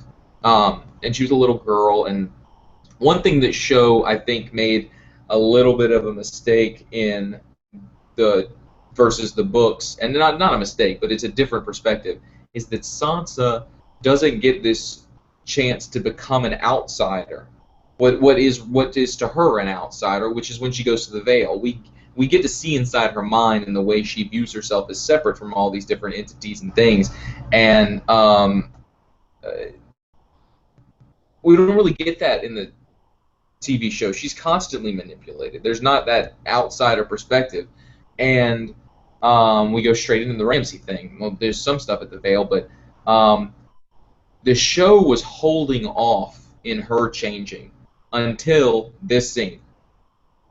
This episode and her with Jon, this season, her with Jon and this scene are the two instances where she's finally like, I've got a voice, and I want to be fucking heard. Everything else is manipulation, but it's manipulation as a circumstance. This is I want to make a difference. Okay, we'll go to the next person. Nico, have you gone? Yes, thank you. Yes. So, nobody mentioned, I think this scene was before the battle. That was a scene, and Mel's scene. That was a scene, it was just heartbreaking. Not much to add. We all predicted the deer figurine, the stag. Now, can you hear me, guys? Because I hear nothing. Can you say something, James? We can hear you. Oh yeah. Okay. Thank you. Excuse me. Now, for the Mel scene, I love that she was not in the council and that she is just still so confused that she has no idea what's going on. She's still trying to process what happened at the wall. And we got this thing that we talked about so many times before in the books, that she just has... You cannot blame her. She tries to interpret, but every time she's wrong. All her wishes, the interpretation. So it's really fun to hear it come from her. And I think it's fun that they include it in the show. Sansa. Okay, guys. I'm not gonna make excuses, be apologetic, or I'm not gonna force myself to like some character. I tried, and I listened to everybody's opinion, and I appreciate, I understand what you're calling, but I just cannot work with Sansa. I'm allowed not to like some characters, right? So, what bothered me is that she waited to be asked. She waited for everybody to leave the room, and then she attacked Jon. If she wanted to say her opinion, why didn't she say it when everybody was there in the room? I don't get that. And then it's like, Jon, oh, you don't appreciate, I know some things you don't know. It's like, shut up. I know she might have trust issues with Mel or with Davos, and you pointed it out, but she has to understand that they are stuck with each other. They have to work with what they got. So, this is the only persons that she can rely on. She's not looking at the big picture, so she wants everybody to save her, but now, like, oh, I'm not going to share, I'm not going to help, so you are here to help me. I don't get this logic, her logic at all. And she's putting her own shit before this big picture of we need to get a Winterfell. Maybe somebody can explain it to me, but I just don't buy it. I really don't. And as TeeBaby said, yeah, Sansa was the reason they won the battle, but she could also be the reason if they lost the battle. So I rest my case. Thank you. All right. TeeBaby disagrees. So, TeeBaby, go for it if you wanted to say something. Oh no, I disagree, but I think I can make a better reason why when we get to the battle. But I disagree though. I think that Sansa couldn't. I think that Sansa couldn't say it because once again, that doesn't make sense to give out your information to people you don't trust or know because that can backfire on you. But as far as the other part, I'll wait till we get to the actual battle. Yeah, let's go. I'm gonna go ahead and just read that so we can get it. Move on to the whole deal, because really we're all kind of skating it because I chose to do it this way. So where the fuck did the goddamn thing go? There it is. The armies gather the following morning. Ramsay brings out Rickon and tells him to run towards Jon's army. As he does, Ramsay fires arrows at him. Jon hastily rides out to try to save Rickon, but Rickon is struck through the heart and killed. Enraged, Jon charges at Ramsay, who orders the Bolton cavalry forward, and Davos orders the Stark force out of position to shield him. Millions of Bolton's and Stark soldiers dead, and the Starks take refuge from the Bolton archers behind a wall of corpses. The Bolton soldiers then surround the Starks, forming a phalanx. Although the giant 1-1 kills some Bolton soldiers, Tormund panics and sends the wildlings towards the wall of bodies. Jon is almost trampled by the wildlings, but is able to eventually get back to his feet. Tormund is able to kill Small Jon, but the Stark forces still appear doomed until a horn sounds out in the distance with Peter Baelish and Sansa arriving with the Knights of the Vale who defeat the Bolton soldiers. Ramsay retreats inside Winterfell while Jon, 1-1, and Tormund follow. 1-1 breaks down Winterfell's gates but is killed by Ramsay. Ramsay tells Jon that he has reconsidered the option of one-on-one combat. Jon is able to block Ramsay's arrows with a shield and begins to beat him to death, but stops after seeing Sansa and realizing Ramsay is not his to kill. Sansa later visits Ramsay in his cell in the kennels with his hounds, which he starved for the previous week. As the hounds tear Ramsay apart, Sansa walks away with a smile of satisfaction. So real quick, that's not true in my opinion. Ramsay's dead before Sansa turns around. She watched him die, then turned around. You can still hear the dogs ripping his body apart, but he dead. Sansa smiles at the end of that scene, and I think that's the lesson Sansa needs to learn. She got joy out of his pain. If she's not pregnant, to either her being pregnant or her permanently being scarred by Ramsay, by him saying, "But you'll always have a part of me, won't you?" Something like that. It's also not just the scars that she's been emotionally injured and literally injured, physically. It's also that she wants him to be hurt, and that is arguably the thing that is with her, the part of him that's with her. And if that's true, and she certainly does want him to be hurt, that's the thing she needs to learn. That's one of the lessons. She needs to continually learn the politics, but also learn where the manipulation of other people or the harming other people, which is what manipulation ultimately does. It's harming somebody else, kind of. She has to pull that back, at least in wanting other people's pain. And I think that is the key to Lady Stoneheart. Lady Stoneheart is the lesson to her. Lady Stoneheart, number one, is what gets her out of having to marry Littlefinger, in my opinion, but my mom disagrees partly. But it also is, Lady Stoneheart is the thing that makes Sansa realize you can go too far in your quest for vengeance. A couple of other things. There's way too much to talk about. This scene was absolutely full of, and this is my issue with saying that this is just action. It's not just action. This is point after point after point of character-driven motivations. After Jon tells Melisandre, "Don't fucking raise me again," he almost dies. First of all, he accepts death. He takes his fucking thing off and he pulls his sword and then he's almost trampled to death. And he don't want to fucking die. He does his best to pull out of there. We were told phalanx, not phalanx, we were told pincer move, that we gotta avoid, they won't come at our sides. Well, that's exactly what the fuck they did. The Rickon thing, the fact that they charged, Davos saying, "Don't kill our soldiers," and with the arrows, but Ramsay did it. It was all character-based, in my opinion. Now, that said, we got some fucking ridiculous fighting, and actually there's a battle where people. I'll let my mom tell that story. There's a battle where Romans, 80,000 Roman soldiers were crushed to death because of phalanx. Army with fewer men, trapping them in a small area, and it was Hannibal actually who did that. So, God, there was just this scene was cut fucking fantastically. We got a headless horseman in the background. We got horses running into people, horses running into horses. We got Jon almost getting attacked by a horseman in the back. Jon's having to dodge horses and attack men. At one point, Jon attacks a man and then looks at the man that guy was fighting and thinks, I gotta kill. No, this is the guy I gotta kill, and kills him. He kills both of them. You can't tell who is who at a certain point.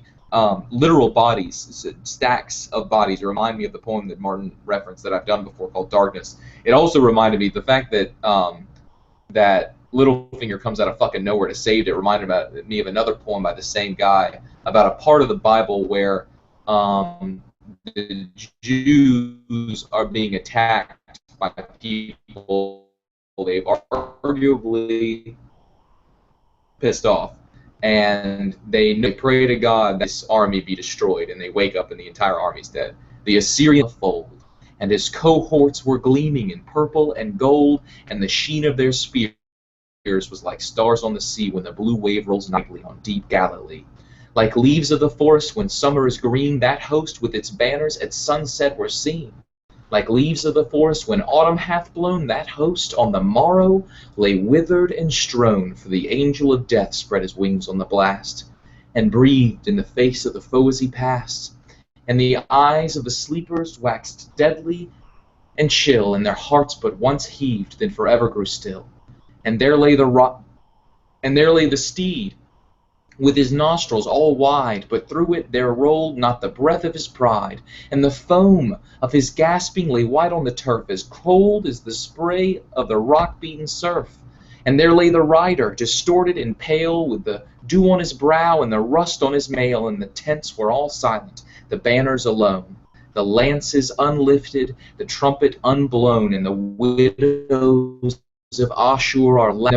The idols are broken in the temple of Baal, and the might of the gentile, unsmote by the sword, hath melted like snow in the glance of the Lord.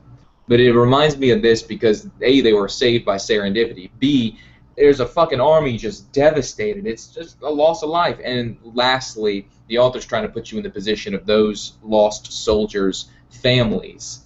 The widows of Ashur are loud in their wail, and their dead gods. The idols are broken in the temple of Baal. And that the fact that this God is capable of doing that and kind of questioning, is this the God you fucking want? And just like Melisandre said previously in the episode, the only God we have is the one we have. Or what kind of God would do that? The one we have, presuming you have one. There's just so much to talk about in this scene that I just can't do it all at once. So, Tony.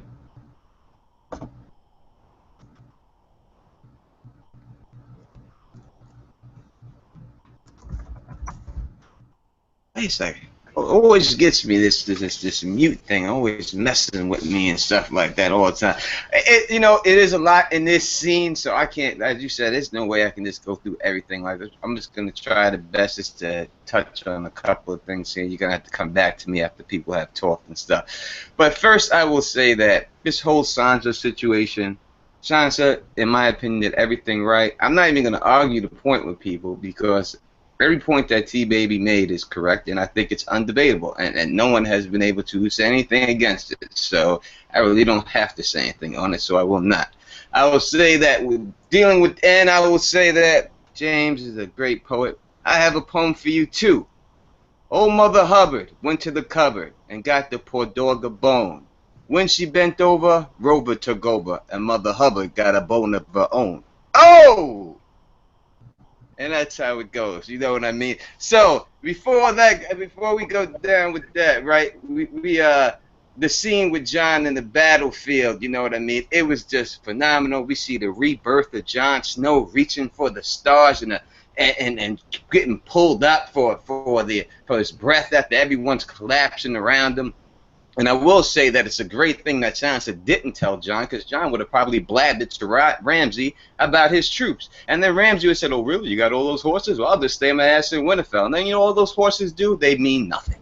They mean nothing. They're just sitting out there doing shit, all right? So that's a good thing. And I will say we have no proof that Sansa knew that the Baelish were coming at this particular time. We have no proof. So we don't know anything about that. No one can say anything about that. But the battle scenes was just epic. I mean, when you see Jon save the guy's life and then kill the guy right after he saves this guy's life, it just shows you in the fog of war you have no idea what could happen, and you just got to do what you got to do at any particular time. You just don't know, you know.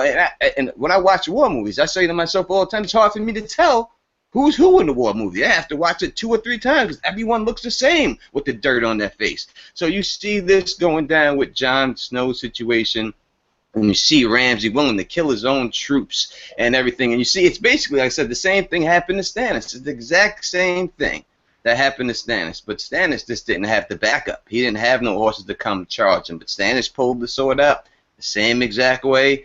He was ready to die, and I thought it just looked great the way Jon was just holding that sword like a baseball bat, like he was just like Ken Griffey Jr. He was just up there ready, like let's do this, it's going down, and that's it. Everything about it was great, and the ass kicking, that is one ass kicking. You know, I've seen ass kickings, I've seen them, and that was an ass kicking. Ramsay got a whooping for the ages. What a whooping. And the whole thing with the Sansa people, oh, Sansa, she didn't know about the dogs. You don't know how long it was before she went into the place with Ramsay, so she could have been told a million times over. That's just nitpicking to me. Why nitpick the pimples? No, don't count the pimples on the booty, people. Let's just go with the great episode we got. It's a great ass. And let's just enjoy it for what it is. James, you take it, homie. You mentioned Rebirth about that scene, and I don't know if you know, but I saw it online. They actually call the extras, the writers, the who else? The extras, the director, the writing staff, and the entire cast called that shot the Rebirth shot where Jon came up, and it comes right after Jon does the not right after. It comes after the part that you mentioned where Jon accepts death, where he takes the belt off and says, "I'm fucking done." So yeah, like I said, there's too much to talk about in this, so I'm gonna have random fucking thoughts throughout this. But the scene where they've won the battle and practically, and Jon and 1-1 and Tormund are all 3 in one shot, and that was fucking incredible. And I've watched a couple of reaction videos. I think it was Blind Wave where somebody goes, "That's the Avengers. That's Hulk." And that's, anyway, that was fucking fantastic. All right. Who is next? Mama. Unmute yourself. Oh my God, I love these scenes. I love these scenes so much. And, you know, all of us were like, yes, yes, yes, and oh my God, I don't think I can take anymore, and come on, yes, yes, yes, and oh my God. Okay, let me dissect a few things, just a few. Yeah, Jon was ready to die, and he was ready to die before Sansa told him we've got to go to Winterfell. I mean, he had it. That was it. And let me tell you why he's had it. He knows what's coming. I mean, if you know that the world is going to die anyway, why the fuck keep fighting? I mean, it is an unstoppable force as far as what Jon is seeing right now. It's like he sees his death coming. Why keep living? Why keep doing these battles over and over again? It's like every Monday morning when we all get up in the morning and we know the shit is waiting for us at work. And we know it's going to go on and on and on. And do we really want to get out of bed again one more time and fight the world? Honestly, that's the microcosm. Jon's seeing it from the macrocosm that the world is about to die. So when he is there in that epic scene, and by the way, for anybody who doesn't know, Jon truly was in front of, I think, 40 to 80 horses that are charging towards him. That is not CGI. It's done with a long shot, so the horses look a little bit closer than they were. But he stood there, and those horses were actually running Kit Harington down. And yeah, he takes off his belt, throws it to the ground, and does his sword. Tony, you're right. Good homage to Stannis as well. Jon's ready to give up and go down with a fight. And then later, of course, when he is trampled upon and ultimately has dead bodies being piled upon him, he makes a decision that he must continue. And he gets up and he struggles up. And he pushes through this crowd of dirty, brown, gray guys, which is an homage and throwback to Dany being lifted up into the sky in the Misa scene. And then they show an aerial shot of both of them. That was clearly an event that was metaphorical about showing the parallels between these twins, and they are twins, and Tony, you're wrong, but we'll have a drink on that later. And then, of course, I want to tell you all a few things. You know, Martin has talked about it is important to show war from a very personal level. And this is what Tyrion said to the fellows back at Meereen before they died. He said, it's such an abstract thing, death, until it's about to happen to you. And we got this perspective from Jon on the battlefield. It was like we were inside Jon in the confusion and the utter serendipity, which is fortunate luck. You can die. I don't care how good a warrior you are. You can die from a stray arrow. It was a fortunate luck thing in wars that some men got to come home. And I'll give you an example of it very briefly.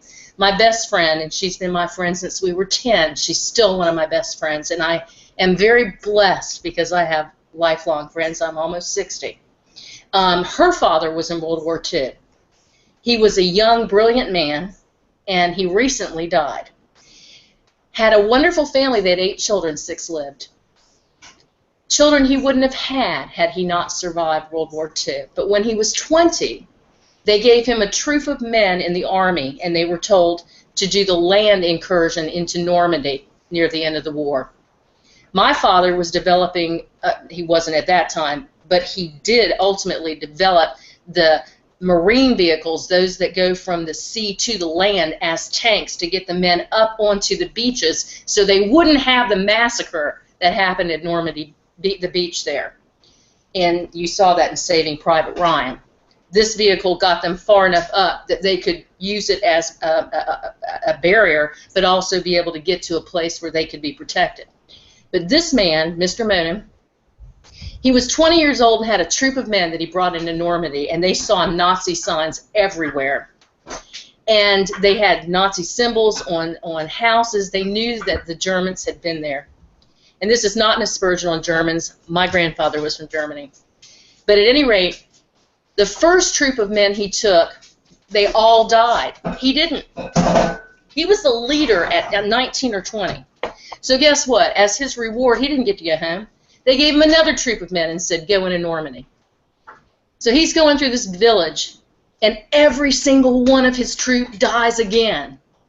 And he steps on a landmine with the last of them and is blown about 100 feet, and his entire abdomen is thrown out.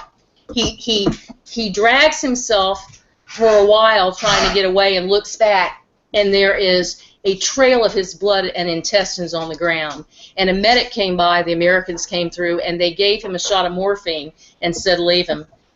The next one came through, and another medic was about to give him another shot of morphine, which would have killed him because the first one didn't toe tag him, and they didn't give it to him. They took him to a hospital in England where he was for a year, and he survived. My point is, it's a wonderful story, and it's absolutely true. Francis Monin, he's buried in the D.C. graveyard, Arlington. But the point is that sometimes luck helps, but you are still left for the rest of your life with these horrible memories. And the people in World War II and World War I came back and did not want to talk about their experiences in war and Vietnam and all of them, because nobody will ever understand. Now, Martin talked about the Battle of Hastings. where you don't have weapons where you shoot a gun and the person dies because it hits your heart. He said there were literally lakes of blood from the hacking of arms and legs and everything. We saw bodies piled up there. In the Civil War, there were bodies piled up so much that they became blockades for the armies to get through. We saw that too. Oh my God, brilliant cinematography. And as to the shielding, James mentioned it. In Carthage, which is in the very northern, very much near the sea area of Africa, they had a war because of the trade back and forth between Sicily and Italy. And that was called the Punic War, which came from the Phoenicians. But at any rate, Hannibal led the attack, and he did indeed corral them in. I believe it was with horses as opposed to shields, but at any rate, they had a small army. He had a small army, but he corralled, I think, James, you're right, the figure might be a little off, but it was about 80,000 people. And he corralled them all in, and every single one of them, to a man, please don't turn that on, to a man were killed. So I absolutely love the brilliance of taking the history and showing it all in this one particular episode. It was magnificent. As to a couple really small scenes they showed there, I loved it when Tormund grabbed Jon up on the field when Jon was about out of his freaking mind at that point. And all Tormund did was grab him and say, hey, like, Jon, come on, get a grip, man, get a grip. That is just emotional. Are we going to talk about the Ramsay-Winterfell scene, or are we leaving it there right now? We're doing everything. Okay, then I'm going to talk about this quickly. I loved it when Ramsay is such a... Ramsay just wants to torture. That's all he does. That's why he didn't kill Jon. I mean, initially, he could have shot Jon, but he didn't. He shot woman because he knew Jon loved woman. I mean, he just loves to torture, and he's the Joker laughing at the end. Go on and hurt me. I don't care. I've been hurt my whole life from Roose Bolton. I don't care. I love the scene where they shot the giant in the hand as he's coming through Winterfell trying to bust in, and he drags his hand out. I thought that was a reference to Beowulf, where Grendel had his arm chopped off at the when Beowulf shut the arm of Longhouse on him, and he went limping back to his mother. Grendel did. Thought that was brilliant. I loved it when he stood up at the very end before he died, and he allowed all the arrows to continue to come in so that the Stark men could get in behind him as a shield. Loved it. People have asked Martin, well, how are you going to draw a woman audience? Well, all the reactions I saw with Jon beating the shit out of Ramsay, the women were right there saying, kill him! Kill him! We're as bloodthirsty as the rest of you guys, maybe more. So, shall I go? Are we going to address the Sansa and dog scene now? We're doing all the things. All the things. All right, I'm going to address this scene, and you know I love this. I want to tell everybody, Sansa is not my favorite character, so I don't want you to think I'm fangirling over her. I do fangirl a little bit about romantic Victorian literature, which I think is playing out here with her and the Hound. But I'm going to say this about that scene. Number one, those dogs are Cane Corsos, and the reason I know that, in case you want to look it up, on Google, they have some wonderful images. It's actually spelled Cane Corso, but it's Cane, and it means Italian dog. They are a kind of a Mastiff line, and James and I have had Mastiffs. We're particularly fond of English Mastiffs, which are marvelous, loving dogs. But at any rate, with respect to this, I personally think that Sansa arranged for him to be taken to the kennels. And I've told you before, now they had him in a holding pen, I'm sure, but I think she arranged for Jon and the soldiers to take him to the kennels. And I do believe this. Nobody could go in those kennels and unlock those doors and have those dogs not come out starving, unless it was Sansa. So I think that we have some slight warging going on there, and you can argue with me. I really don't care. But I think she's the one that got them to stay where they were until she was out and safe. I also would say that this was a consummate image of her line in the books that was, my skin has turned from porcelain to ivory to steel. That's what we're seeing here. And, you know, it's really funny that she is in the kennels with a hound. We've got Sandor Clegane, whose grandfather or great-grandfather was the master of a kennel, and he was up-jumped because of it when his dog saved a Lannister lord when a lioness attacked them. We've got that parallel going on. We also have the fact that she did not turn away from him as he died. And I will say this in the books, this has been pointed out many times. When the Mountain was killing the horse and killed Sir Hugh, even in the books, Sansa doesn't turn away from the killing. She's not afraid of it. And then, of course, we have the Hound constantly saying, "Look at me."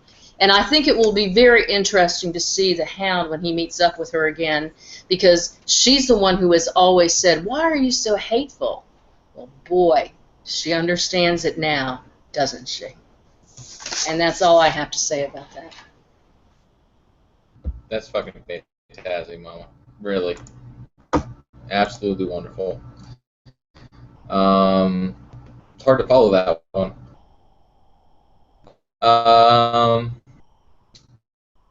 Who wants to go next? Again, is anybody else noticing that? Is anybody else seeing that Mom, when she talks, the video is lagging off the audio, or is that just me? I have some slight issues with like. Yeah, my audio is delayed.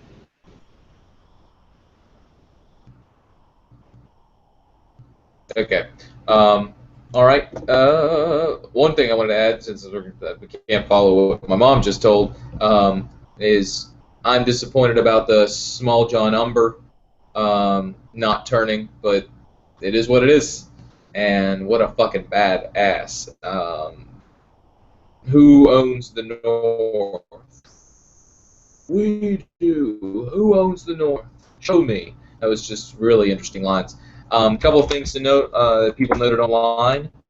Before Sansa convinces John, no, that's the wrong one. Rickon says in season 1, episode 10, Osha and Bran are exploring the crypt of Winterfell when Shag jumps out of the shadows and Frog, that beast is supposed to be chained in the kennels. And Rickon replies, he doesn't like chains. Who gave Shaggy Dog's head to Rickon?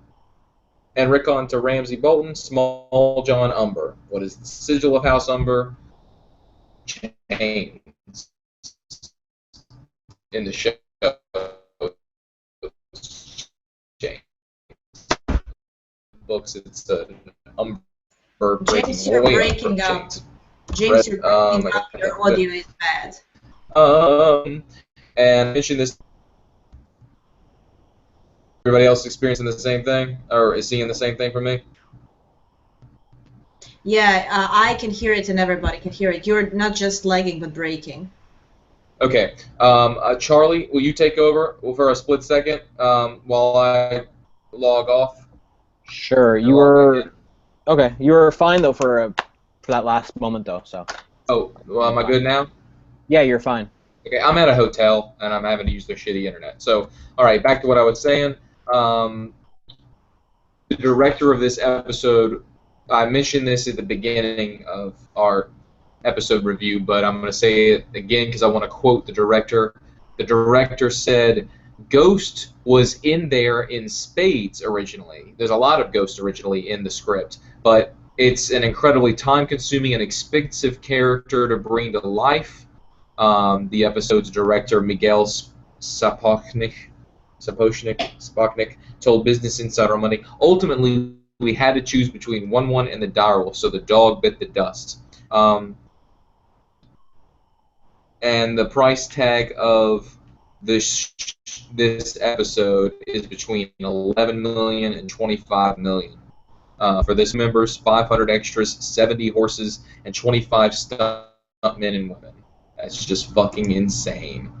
Making sure I covered all these things. One thing is the reputation of both Sansa and Jon after this episode is going to be fucking incredible. We already know from what Ramsay says at the beginning of this episode that Jon is one of the best sword fighters that's ever been in Westeros, ever. And after this episode, he faces off against a whole cavalry.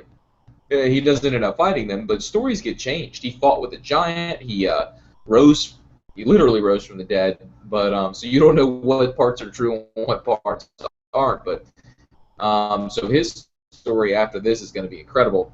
Somebody online was mentioning that people probably think Sansa poisoned Joffrey. So she gets married once and she poisons Joffrey.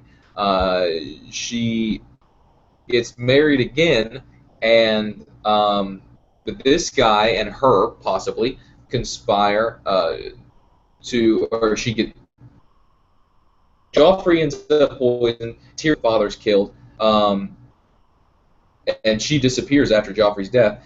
She reappears with her bastard brother, a deserter from the Night's Watch, and an army of wildlings. After Winterfell falls to her forces, she feeds her husband to his dogs while she watches. And anyway, so she's got a fucking reputation and a half, most likely amongst the Seven Kingdoms. Huh?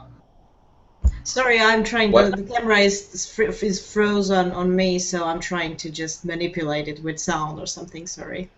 Okay. Yeah. So there's that, and what else do I have in here? Let's remember that we're coming back. In my opinion, and we're going to get to this in a minute. In my opinion, in the next episode, King's Land is getting burned down. Dany's leaving Marine. The wall's coming down, and I don't think we're getting Lady Stoneheart next episode. I know y'all think I'm fucking crazy, and I guarantee it till the last fucking season I'm going to be saying this shit, but I think we're getting that.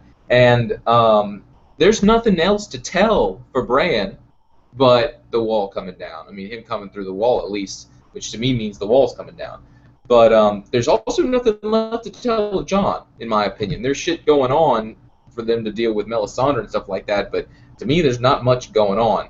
So to me there's the storylines goes from that to the wall coming down. But we're coming back to in other words, they leave Winterfell, in my opinion, the beginning of next season. Or at the end of this season. Probably the beginning of next one. Which means we're done with Winterfell again. They win, it's over. We're coming back to Winterfell, and again, look at all those fucking bodies. Every single one of those bodies is going to be a white. Every single one. And think about all the centuries of fighting that has happened outside of Winterfell. Every single body is going to be a white. When the battle for Winterfell happens, we're coming back. Something that's worth mentioning is that if you're watching this at a later date, the Bastard Bowl, the Battle of the Bastards, that was Father's Day. I just thought that was funny. So I'm still holding out hype for a little Lady Stoneheart. That's the smirk by Sansa needs to be. She needs to learn the lesson that she can't want to harm others, even if they've harmed her, unless it's betterment for everybody. I'll say so. Littlefinger's gonna want to marry Sansa, in my opinion. My mom, and he write down that you need to respond to that because you think you're definitely right that there's other possibilities, but he wants something, and he straight up tells you, you know what I want. I think that that's what he's gonna want, and to me, Lady Stoneheart's the only way out of that. At the same time, my mom will talk about that he might want her to marry Sweet Robin, and I don't know. I guess we're not getting Manderley this season. I guess that's not happening. I thought they were going to cast a large lord, but we know they're making changes to the script relatively up until the end. Something I need to note. Yes, we want Ramsay to die. We were thrilled to watch Ramsay get his face beat in by Jon. We were thrilled that Ramsay got eaten by his dogs and that Sansa got to watch it. She had a smile on her face. The joy we found in Ramsay's gruesome death is the same joy he found in every other gruesome death. We just feel justified in feeling that way. But it's vengeance. He did it to other people. He deserves it. Well, he felt like everybody was lesser than him, and if he could get away with it, I'm not saying that morality, there's a definable line. You have to create your own morality. But the same joy, the joy we felt for his demise is the same joy he felt for other people's demise. About Jon and Mel, Jon looks into the fire for a second and turns away. He doesn't want it. It's the same thing that Ned doesn't want to be king. He had to be king, Warden of the North, and the person who battled in Robert's rebellion joined Robert. He didn't want this. In fact, it was a horrible thing. He had to. He didn't want Jon. No offense to Jon. I'm sure he loved Jon. He didn't want Jon. He had to take him because it's a kid. It's his nephew, and he'll fucking die if he doesn't take him. If Ned doesn't take him. It's also what Davos and Tormund tell each other. Jon's not a king. And they laugh. They literally laugh. I mean, all of y'all thought that when that scene happened, but nobody has mentioned it because it's fucking obvious. We all know it. But he's not a king. Even though he is legit, he could, if Lyanna and Rhaegar were married, he could legitimately be entitled to be a king. What does that even mean? I mean, is Gendry king if he's a trueborn? Is Sansa queen? Is Bran king? I mean, this is all arguable. But if you're elected, if you're chosen by the people, power resides where men believe it resides. No more, no less. He's not a king. He's chosen. And I don't know how that happens, but it's what happened with the Night's King. And I mentioned that Dany needs to leave Meereen. She's got to leave at Missandei and Unsullied stay there. That was foreshadowed. Yeah, there's so much to fucking talk about. So who wants to go next? Anybody? Nico. Yeah, because I'll be short. I want to thank LaDonna for being such smart and educated, amazing person, and being our guide and everything, and a friend. You're amazing. I love you. I wanted to address these battle scenes as I've never seen in a movie. You have this section, you have this battle on such a large field, and yet this battle felt so claustrophobic. I was sweating while watching it, especially this scene with Jon, and it's like, it was hard to watch, even though you know he's gonna make it. It's I just want to see, what did I say? Well, we've seen twice in this episode that Jon is saved by somebody, and then the minute he wants to thank this person or just has to have a eye contact, he's killed. It was in the battle. It's just a split-second scene, but it caught my eye. So this guy saves him from somebody else, and he is like, thank you. This guy just gets a, I don't know, spear through his head or something. It was really fucked up. And then you get the same thing with 1-1. When LaDonna mentioned this 1-1's hand in the door, it was not nice to watch, and he was holding the door. It was kind of a parallel, like with Hodor. Now, Tormund biting, I thought it was the ear, but you corrected me. And it's also parallel with Brienne, right? Because Brienne and Hound, when they were fighting, and I love that they included that. And Tormund's acting, his eyes were like this, crazy from the battle. Everybody, he's so good at acting in these scenes. And I want to point out two short things, and I'm not going to talk about it more. Same director is gonna same director that directed this episode 9, also Hard Home, and the episode 10 is going to be directed by him. So hopefully we're gonna get more epic shit in the finale. And lastly, I don't know if maybe I'm reading into it, but you see that Jon has changed after being brought back to life. And I would describe him as melancholic, and I think they're playing into this with Rhaegar's melancholy, because he's different. He was, emo, but he's even more emo now. I don't have anything to add. I mean, Sansa scene, yeah, it was poetic justice, the dogs and everything. And she doesn't not need to go there and open the door. If they have dangerous dogs, they might have some mechanism where you just, pull something out and then the door opens. I didn't even think about these things. I mean, people just go into crazy detail about it. So, thank you very much. Another little nitpick is, it seemed to me that not Tormund, 1-1 should have had a weapon. It was just a fucking tree. And it certainly would have helped with the phalanx. Coming back to you, Tony. You got anything to add? I didn't say anything. Tony, you there? There you go. T hasn't had a chance to say nothing on this yet. Oh, you haven't said anything, T? Sorry. Bouncing back and forth. Damn. Go for it. No, no, no. It's all love. It's all love. It's all love. So, I loved everything that you guys said. I want to bring it back to Sansa just to bring it home for everyone. So let's talk about, because the most that I keep hearing is that Sansa should have told Jon that that they had the veil. So let's just give Jon the veil, and they set it up perfectly. Jon still would have fell into that trap. So Ramsay, and a lot of people say, you know, if Ramsay was smart, he would have held on to Rickon as a hostage, but Rickon was always going to be a trap. When we saw the previews, we were always trying to figure out who were the flayed men that were on there, but those were markers. So he needed Jon to get out of his set that he made. And so Jon fell for the bait. As soon as he saw his brother and he saw those arrows, he already knew, and he jumped on his horse. You see Tormund say no. And then, like, I don't care for Ramsay, but I have to give him credit for his battles intelligence, because he played it well.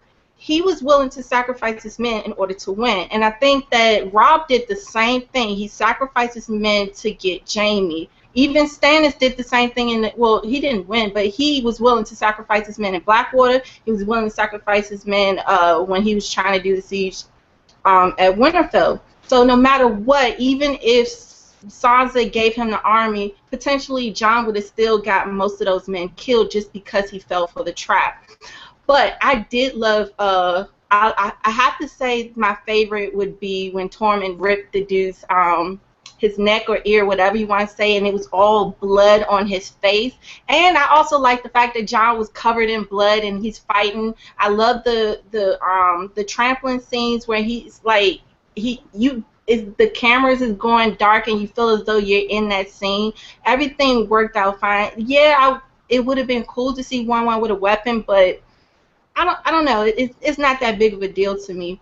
But I also like LaDonna said, when Jon seems like he's kind of just out of it, and he grabs him and says, "Hey, like, get your ass back into this game because it's not done yet."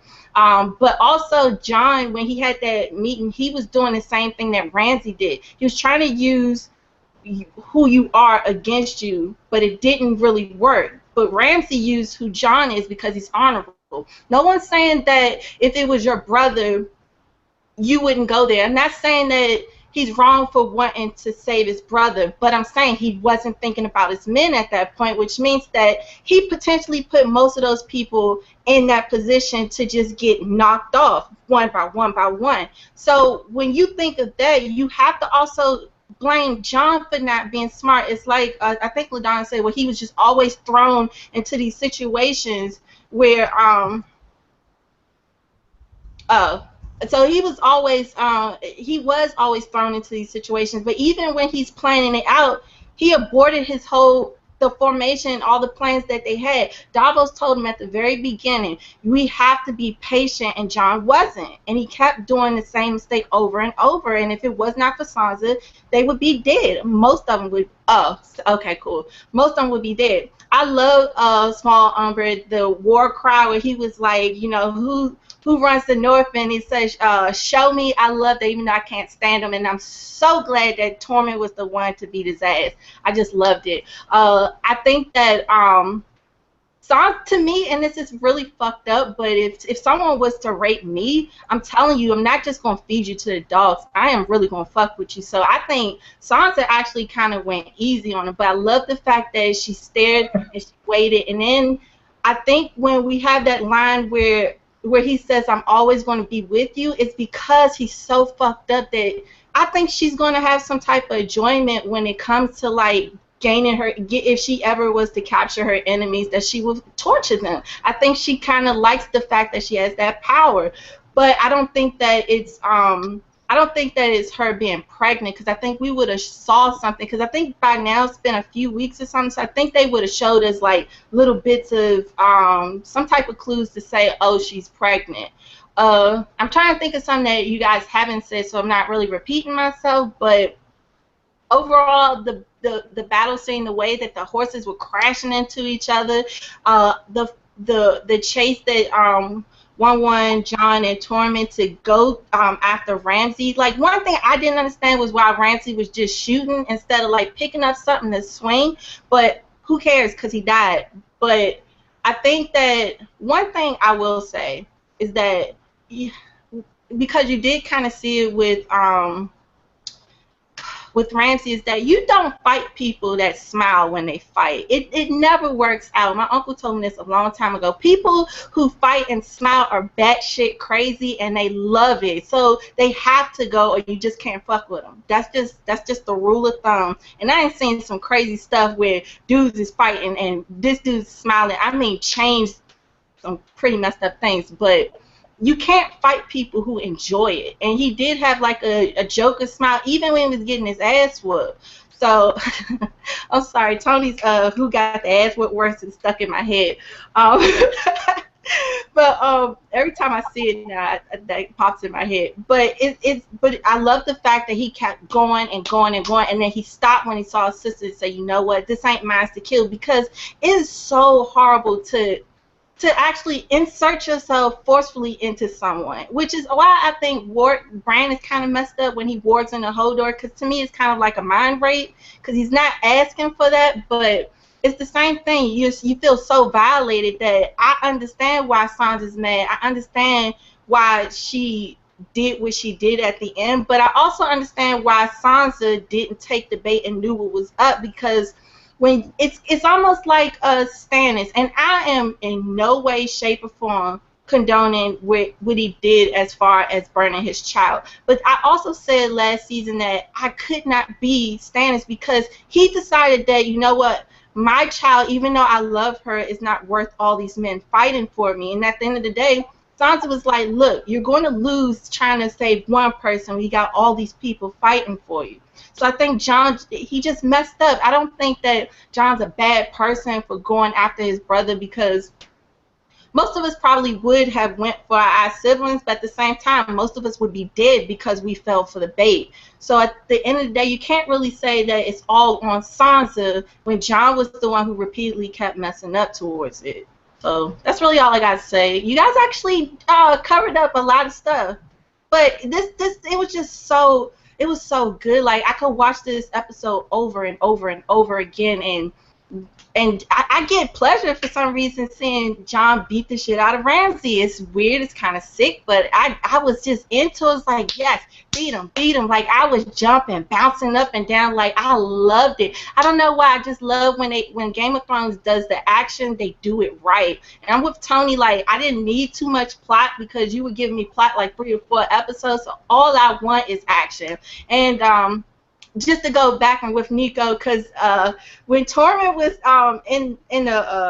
in the tent with them, and Jon's trying to explain, like, this is what we do, and he got his eyes open like this, like, what the fuck are you talking about? And they're like, no, you know, the trench. And he's like, what the fuck are you talking about? He's like, look, they won't get you from the sides. And he's like, good. Like, I love Tormund. He can do wrong, because he was staring at Bran a little too long, but he won my heart back over when he just ripped that thing and just went buck wild and then just stabbed the dude in his face like, fuck you. I loved it.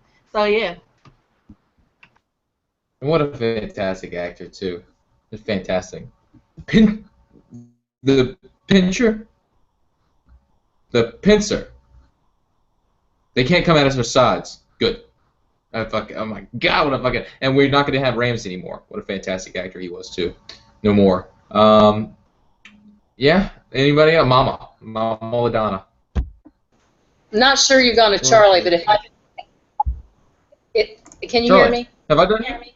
God damn, I'm really losing track. Should have done Winterfell twice. Can I add 2 things? You asked a question. You asked a question, James, about what Littlefinger will do. Remember this, Littlefinger and pregnancy, and I'll get off of this. Remember when Joffrey said, I'm not going to marry or Sansa, I'm going to marry Marjorie, and Sansa went up and she kind of giggled, and then Littlefinger came up to her, and he said, you don't really think Joffrey's going to let you go. He won't marry you, but he's going to play with you like a toy. Well, that is the foreshadowing of what Littlefinger's going to do. He won't marry Sansa. He'll marry her to somebody else, and I think it's Sweet Robin. I'm not sure she'll marry him, but he wants her to. He'll have the Vale, Winterfell, Harrenhal, and be able to conglomerate the North and the Riverlands. But he also is trying to continue to play with her like a toy, and I don't think she's going to have any of it. Back to the pregnancy thing. Martin likes to give a small foreshadowing and then show you a bigger thing. I don't think she's pregnant. It took months for Theon to get to the Iron Islands, have the King's Moot, and then get to Meereen. If Sansa were pregnant, she'd have to be pretty vastly pregnant by this point. So I don't think she's pregnant. But I do think it's a foreshadowing or getting you ready for a pregnancy, which is foreshadowed in the books about the puppies on her lap and all the times she references the hound. We got the kennels and the hound. I'll leave that alone. I think it's Charlie's turn. Charlie. I don't have much to say, to be honest, because I think you guys covered most of it. I was having fun time in the chat, though, so shout out to our chat. What do I want to add?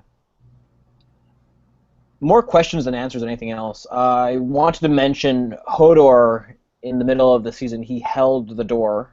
Won-1, not this case.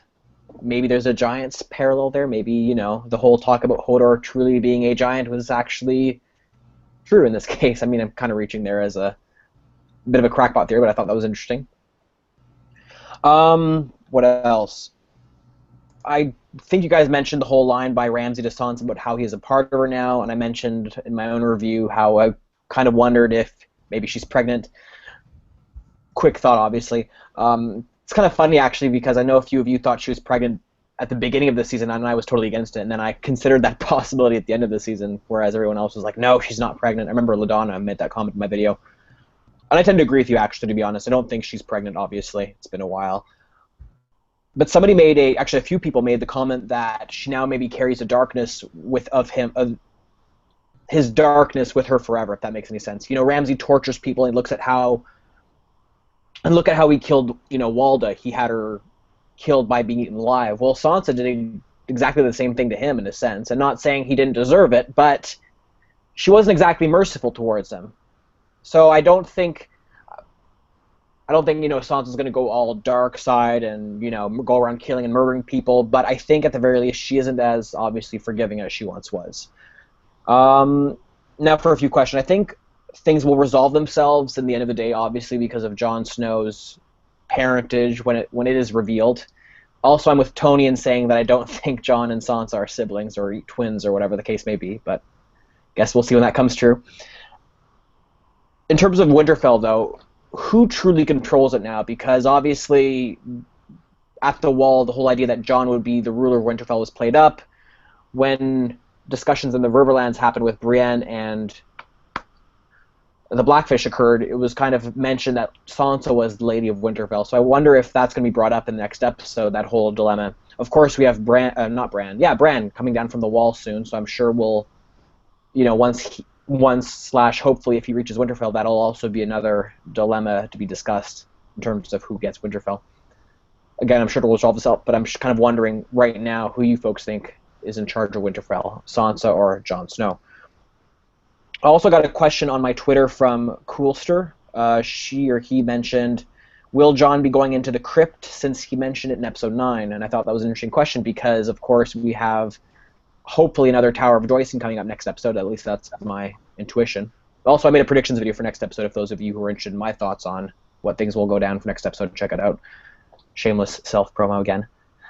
So yeah, just a few questions I noted down for you guys to maybe discuss potentially if you had any interest in it. That's all. Charlie, I hadn't thought about it really because I kind of just presumed that Sansa would be because he's a bastard and you just cannot as ruled as a bastard unless you're legitimized. However, they did not resolve brought up previously in this episode. And if we had, the way it works is if there's only females, then you go up a line. And if there's only females, then you go up a line. And we know the Karstarks are related to the Starks way back when. So if there's no legitimate Stark, then the male legitimate Karstark would technically rule. So I don't. If that's true, then in the next episode you would end up with the Karstark guy going, "I'm the ruler," and they're all like, "No," and then they kill him or whatever. So I don't know. You're shaking your head, Mom, and just propose that is how that works. Okay. So, but it also allows them, and this is the part I think is more important. You're right. Charlie mentioned in our little chat thing that Robb Stark legitimized Jon in the books. He did, and we don't know what happened with that letter. It sounded like the Major Mormont might have had it last, but that's not happened in the television show.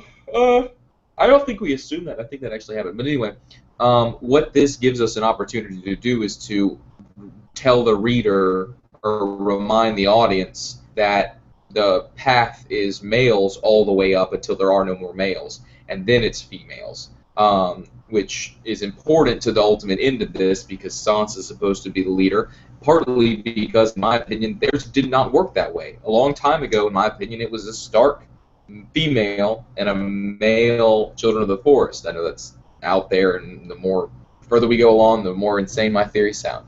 I do have a question to add to it. As everybody's... Benjen's still alive. He's a Stark. Benjen is still alive. That's a good point. Dead, but still alive. But and I got a question as we go along. What was your other question, Charlie? There were two questions. Let me just take a quick look. So one person had asked was who truly controls Winterfell, Sansa or Jon Snow? Oh, I thought there was another one. Okay. I would like to add another question to it. Are there any more giants? And in addition, are there any more Children of the Forest? Who wants to go next? Tony, you want to answer that? Who controls Winterfell? I can answer that if... Or Tony, go ahead. You there? That fucking Can you, mute Tony? He's just having issues with the mute button. Button. There you go. Jesus fucking Christ, that goddamn mute button. What the hell is going on with that motherfucker? Alright, first I'd like to say, I see all y'all in the chat.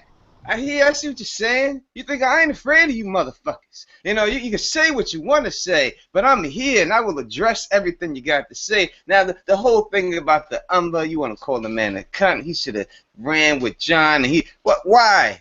Did not people have a right to make a choice? They had a right, Lady Mormont, she had a right to make a decision. She just happened to make the decision you liked. So for the fact that she made the decision you liked, she's cool. This guy didn't. You're saying he's not. Don't make him a cunt. It makes him who he is. That's a man right there. He stood by his side. Listen, he did what he wanted the way he wanted to go for his reasons. But when that battle came, that fucker pulled his sword out, rallied his troop, and went down there, and he fought Tormund Giants, man. Why do I always fuck up that man's name? But I do. He fought him, and he was winning that fight. He was whipping that ass until the war and the battle shifts, and Tormund just got that berserker rage and oh, you motherfucker, and this is over. And that's what happened, you know what I mean? So I'm just saying, I can't call that man a cunt. That's a fucking man. He went out like a G, you know what I mean? You may not like his principles or what he did, but you got to give that man that respect. As for when it comes down to who's running Winterfell, this is running, don't worry about Winterfell. This say the North, and Sansa is running the fucking North. There's no doubt. No contest. It's no dispute. There's no claim. It doesn't matter who comes back. This is Sansa running this motherfucker. It's over. She's got the army. She's got the veil. The North has no army. It's a wrap for her. No doubt. And Littlefinger's going to want to marry Sansa himself. He ain't going to want to give it up to her. I think that's going to be the kicker. He forgets that she is already betrothed. But he wants that ass because he was going to want to do that. You shall see that because he's got plans to off that kid anyway, you know what I mean? And I think in the books this whole rape shit will go with the Harry the Ass situation, probably will happen with Sansa that way when it goes out. But, you know, was there any other question, James? Did you ask us something else? Whether was 1-1 the last giant? And are I think all that shit is over. The giants, the direwolves, the dragons, the krakens, anything like that will be gone by the end of this series. It has to go to make way for the new world. So none of that magic stuff, all that stuff will go away, and it'll just be what it is. But no, everyone else. Agree. And if someone else could talk, I'm not gonna just keep going. It's a lot of people. No, Tony, we want to hear everything. Every word you got to say, we want to hear. But and there's even a song, and I just realized there's even a song in the Song of Ice and Fire books. I am the last of the giants. So I think that's definitely intended to happen. All right, Mama. Yeah, I'm not going to add much. It's all been said. I do agree magic is going to be gone from the world, and I've said this before. This is the Renaissance. This is a time of new thinking. This is a time of real thinking, opening up your mind. And I think this goes back to the religions as well, and I think Martin's probably going here. I mean, I don't want to insult anyone, and I have mixed feelings about that because I was raised in a faith-based house. But if you really investigate religions, not spirituality per se, but religions, they all seem pretty fairy tale-ish and/or mythological. Even the Christian-based one, I mean, if you go back far enough, it's like a tale that got reinvented with different people over and over again over millions of years. So I think that the point of this is any magical thinking is going to be gone if you want to create a new order for the world. And therefore the dragons, the direwolves, all of it will be gone. It will be the rebirth without that kind of childlike thinking. Good stuff. Anybody else? Who's next? We got questions to answer. So I'm going to force you guys to go.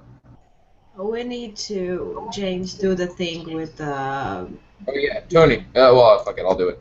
Why, Biggle in the comments, why don't you tell us where you're from so I can get a good list? Tell me where you're from. Dum, dum, dum. And then I'll start reading them out loud so I can tell what worldly people we have with us tonight. We're up to 350 viewers right now. All right, TeeBaby. What's that last giant, and who's in control of Winterfell, and anything else you want to say? He was the last one. Sansa definitely is going to be running the North.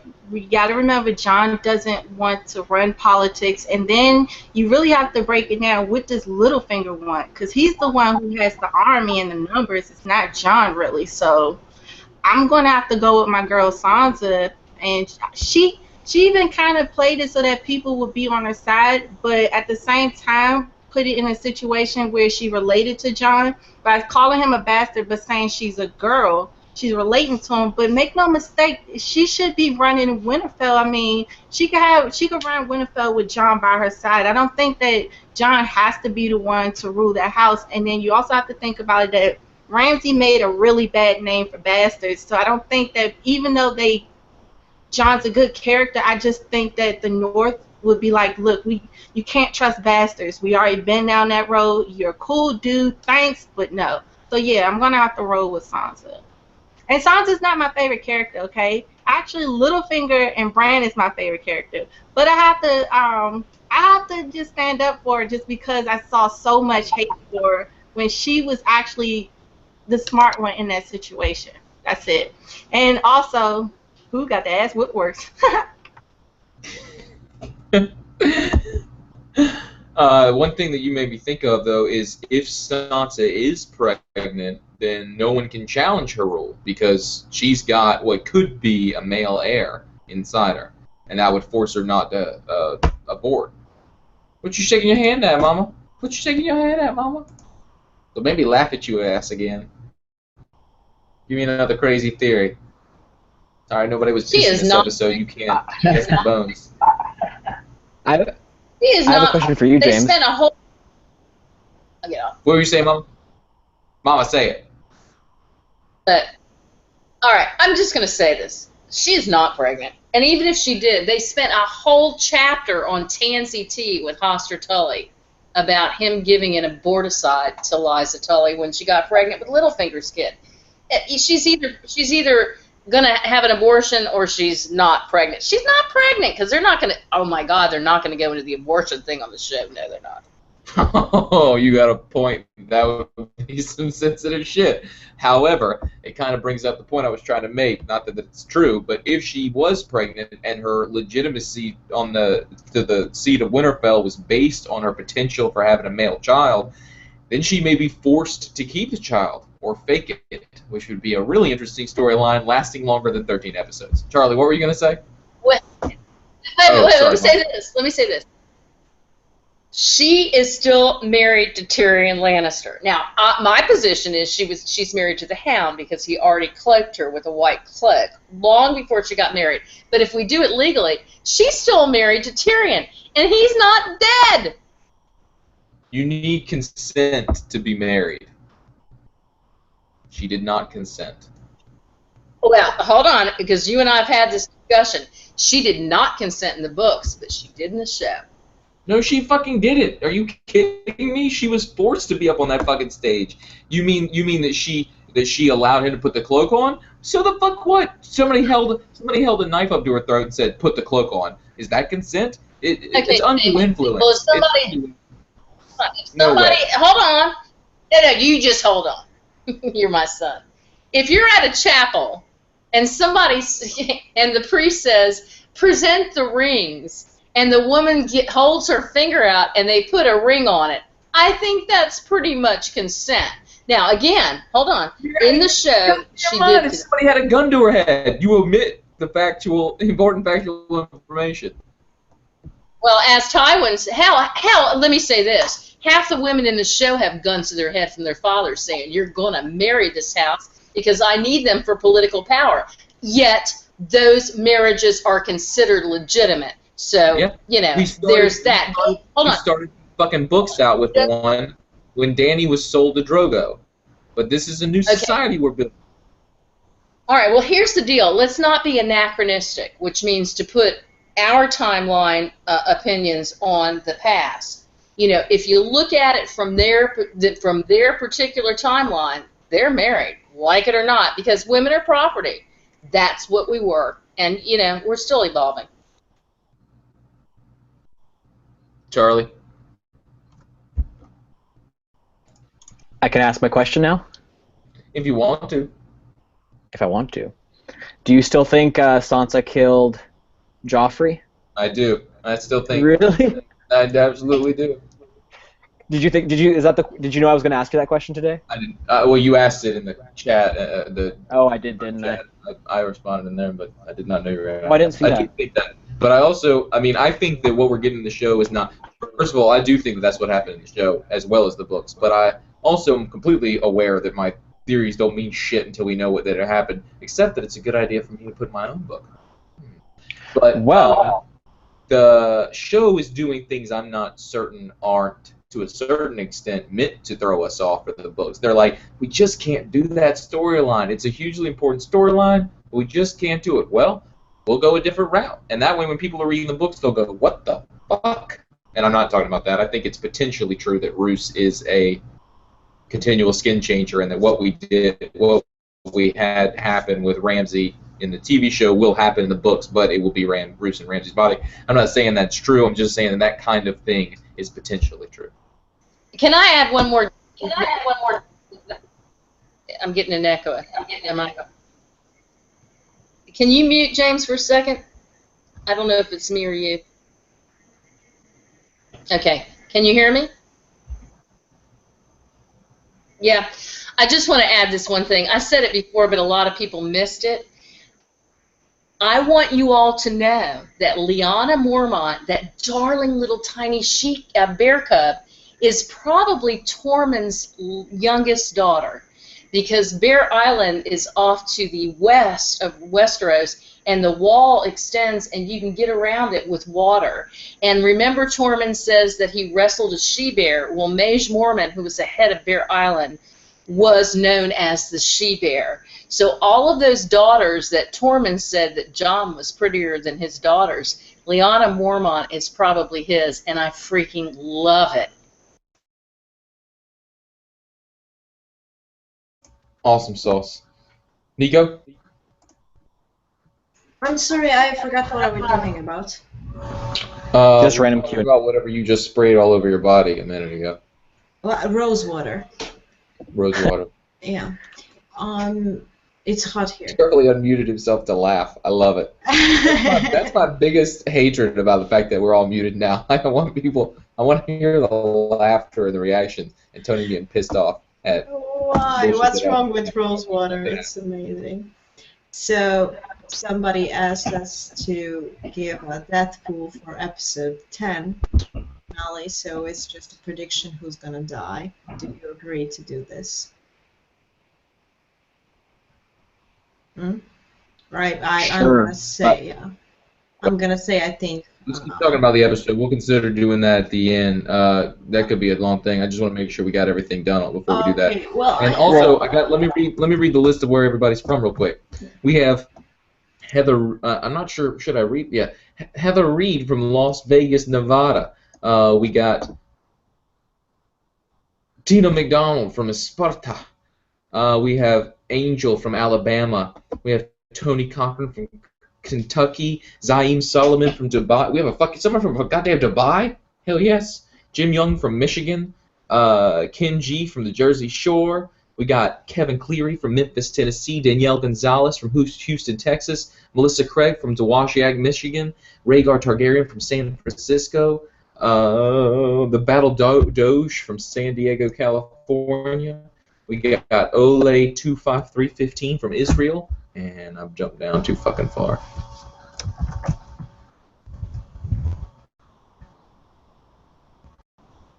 So I don't know what else to. Did you find? Oh, they're typing again, James. Where'd it go? Just lost where I was. That's weird. Okay. Starting up again. Joshua Tucker from Durham, North Carolina. Moesha Osmond from D.C. Michiko B. from Boston. Esparta 117. What the fuck? This thing keeps messing up.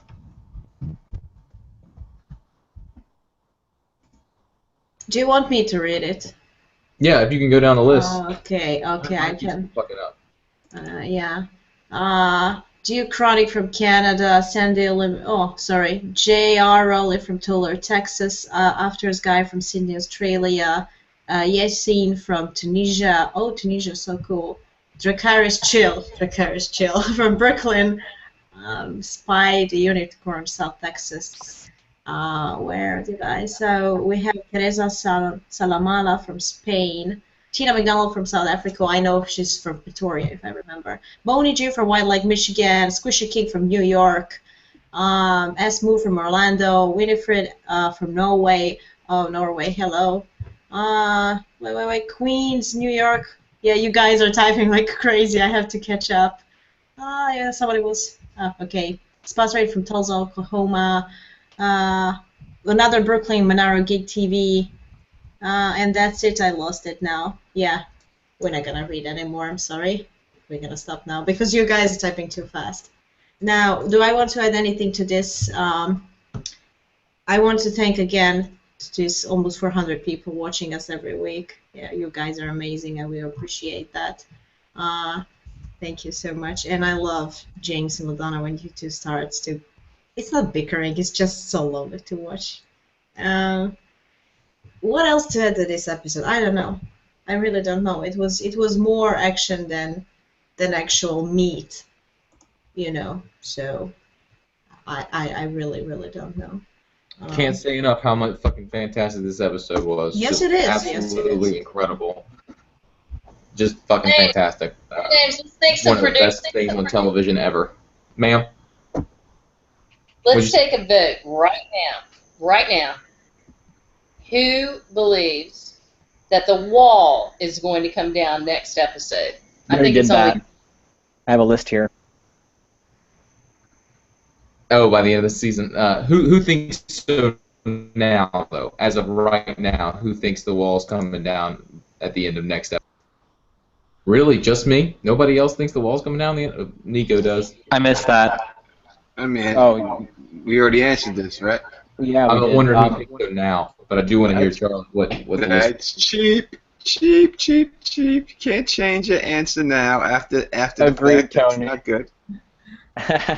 Well, according to the Well, beginning of the mine's season, still it was the same. James, I was Claire, just and curious. Tony who said the wall came down. You muted. The last bit of you was muted Can you for hear some me? reason. Hello? Hey, sorry, There you my go. internet. Nope. He Muted said the again. wall comes down at the end of the season.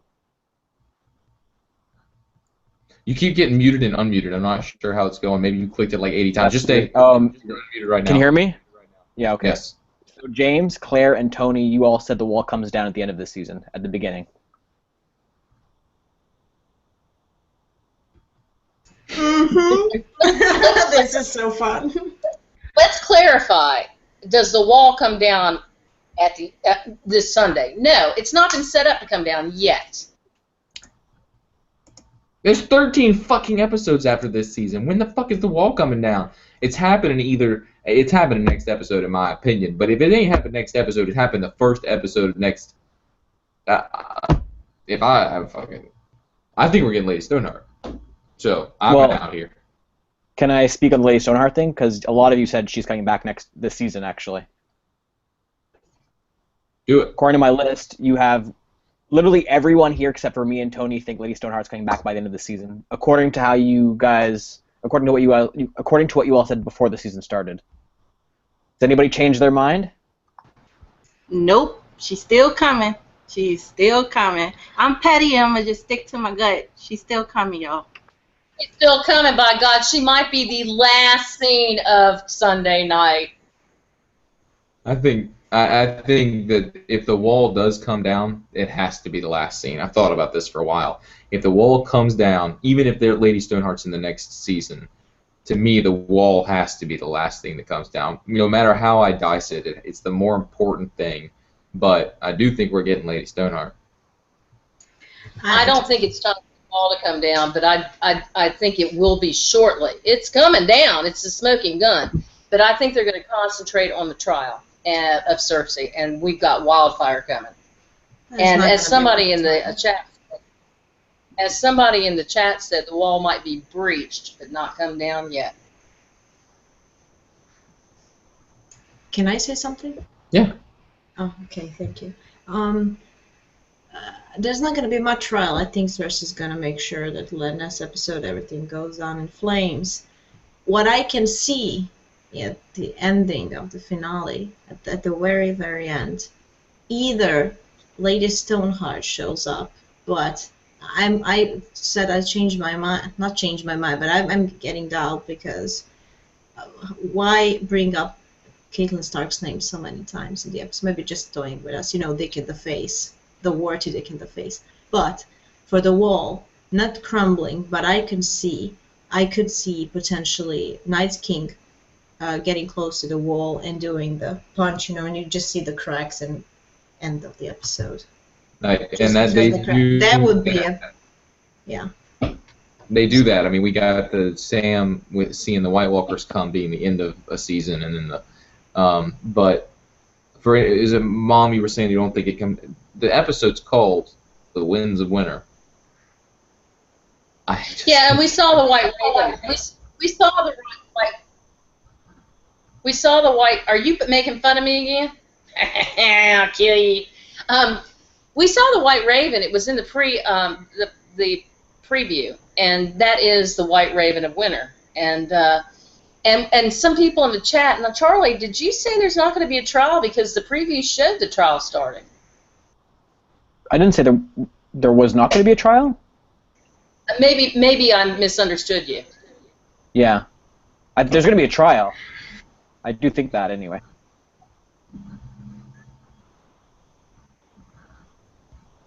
I just, Burn them all! Burn them all. Maybe just a bit, just the tip of the trial. But I just have to repeat this because somebody put this on our commented on our videos. If you go and listen, well, it's irrelevant. It's told that maybe Bran was in the Mad King's head, and that's why the Mad King went crazy. And that when he says, burn them all, burn them all, burn the wall, burn the wall, burn the wall, just something to think about. I have said, I'm getting lag. I have said that I believe the wall is a sentinel line of weirwoods, and I think they can be burned if the White Walkers burn them from the roots. And the last time we saw them, they were at the roots of the tree. So, there you go. I hate to do this, but that was my theory. Yeah, I think that that's true. That if he breaks the that was to my mama. If nobody saw that at the bottom. That was probably weird if you didn't. He breaks the ice off, burns the trees. But I don't think that's necessary in the TV show. They don't need the weirwoods. They can just fucking ice if they want to. All right. Well, if you want to kill a tree, you don't have to kill the tree. Just kill the root system. Yeah, but that's long term. They want to get the fuck through there. They'll just put Bran on the other side of the wall and be done with it.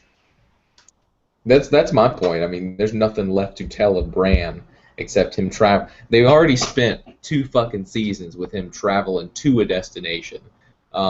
Anyway. Yeah. Are we gonna take questions? No, I got deposition early tomorrow morning. I got to get to bed. Anybody got anything they want to add on this episode? Tony? I will say that the wall is definitely falling. Don't be fooled. Lady Stoneheart's not coming back. They pissed in the river. Alright? That's the reason why the Hound pissed in the river. Pissed in the river, that's just pissing on all your dreams of Lady Stoneheart. You got the Hound's dick, be happy. Good stuff. I love you, Tony. Thank you so much for being here. Thank you for having me. Yeah. Nico. Yes, TeeBaby. We got more to say. If you got more to say, let's fucking do this shit. No. I just, before we all wrapped up, I just wanted to say that I'm doing another live stream tomorrow.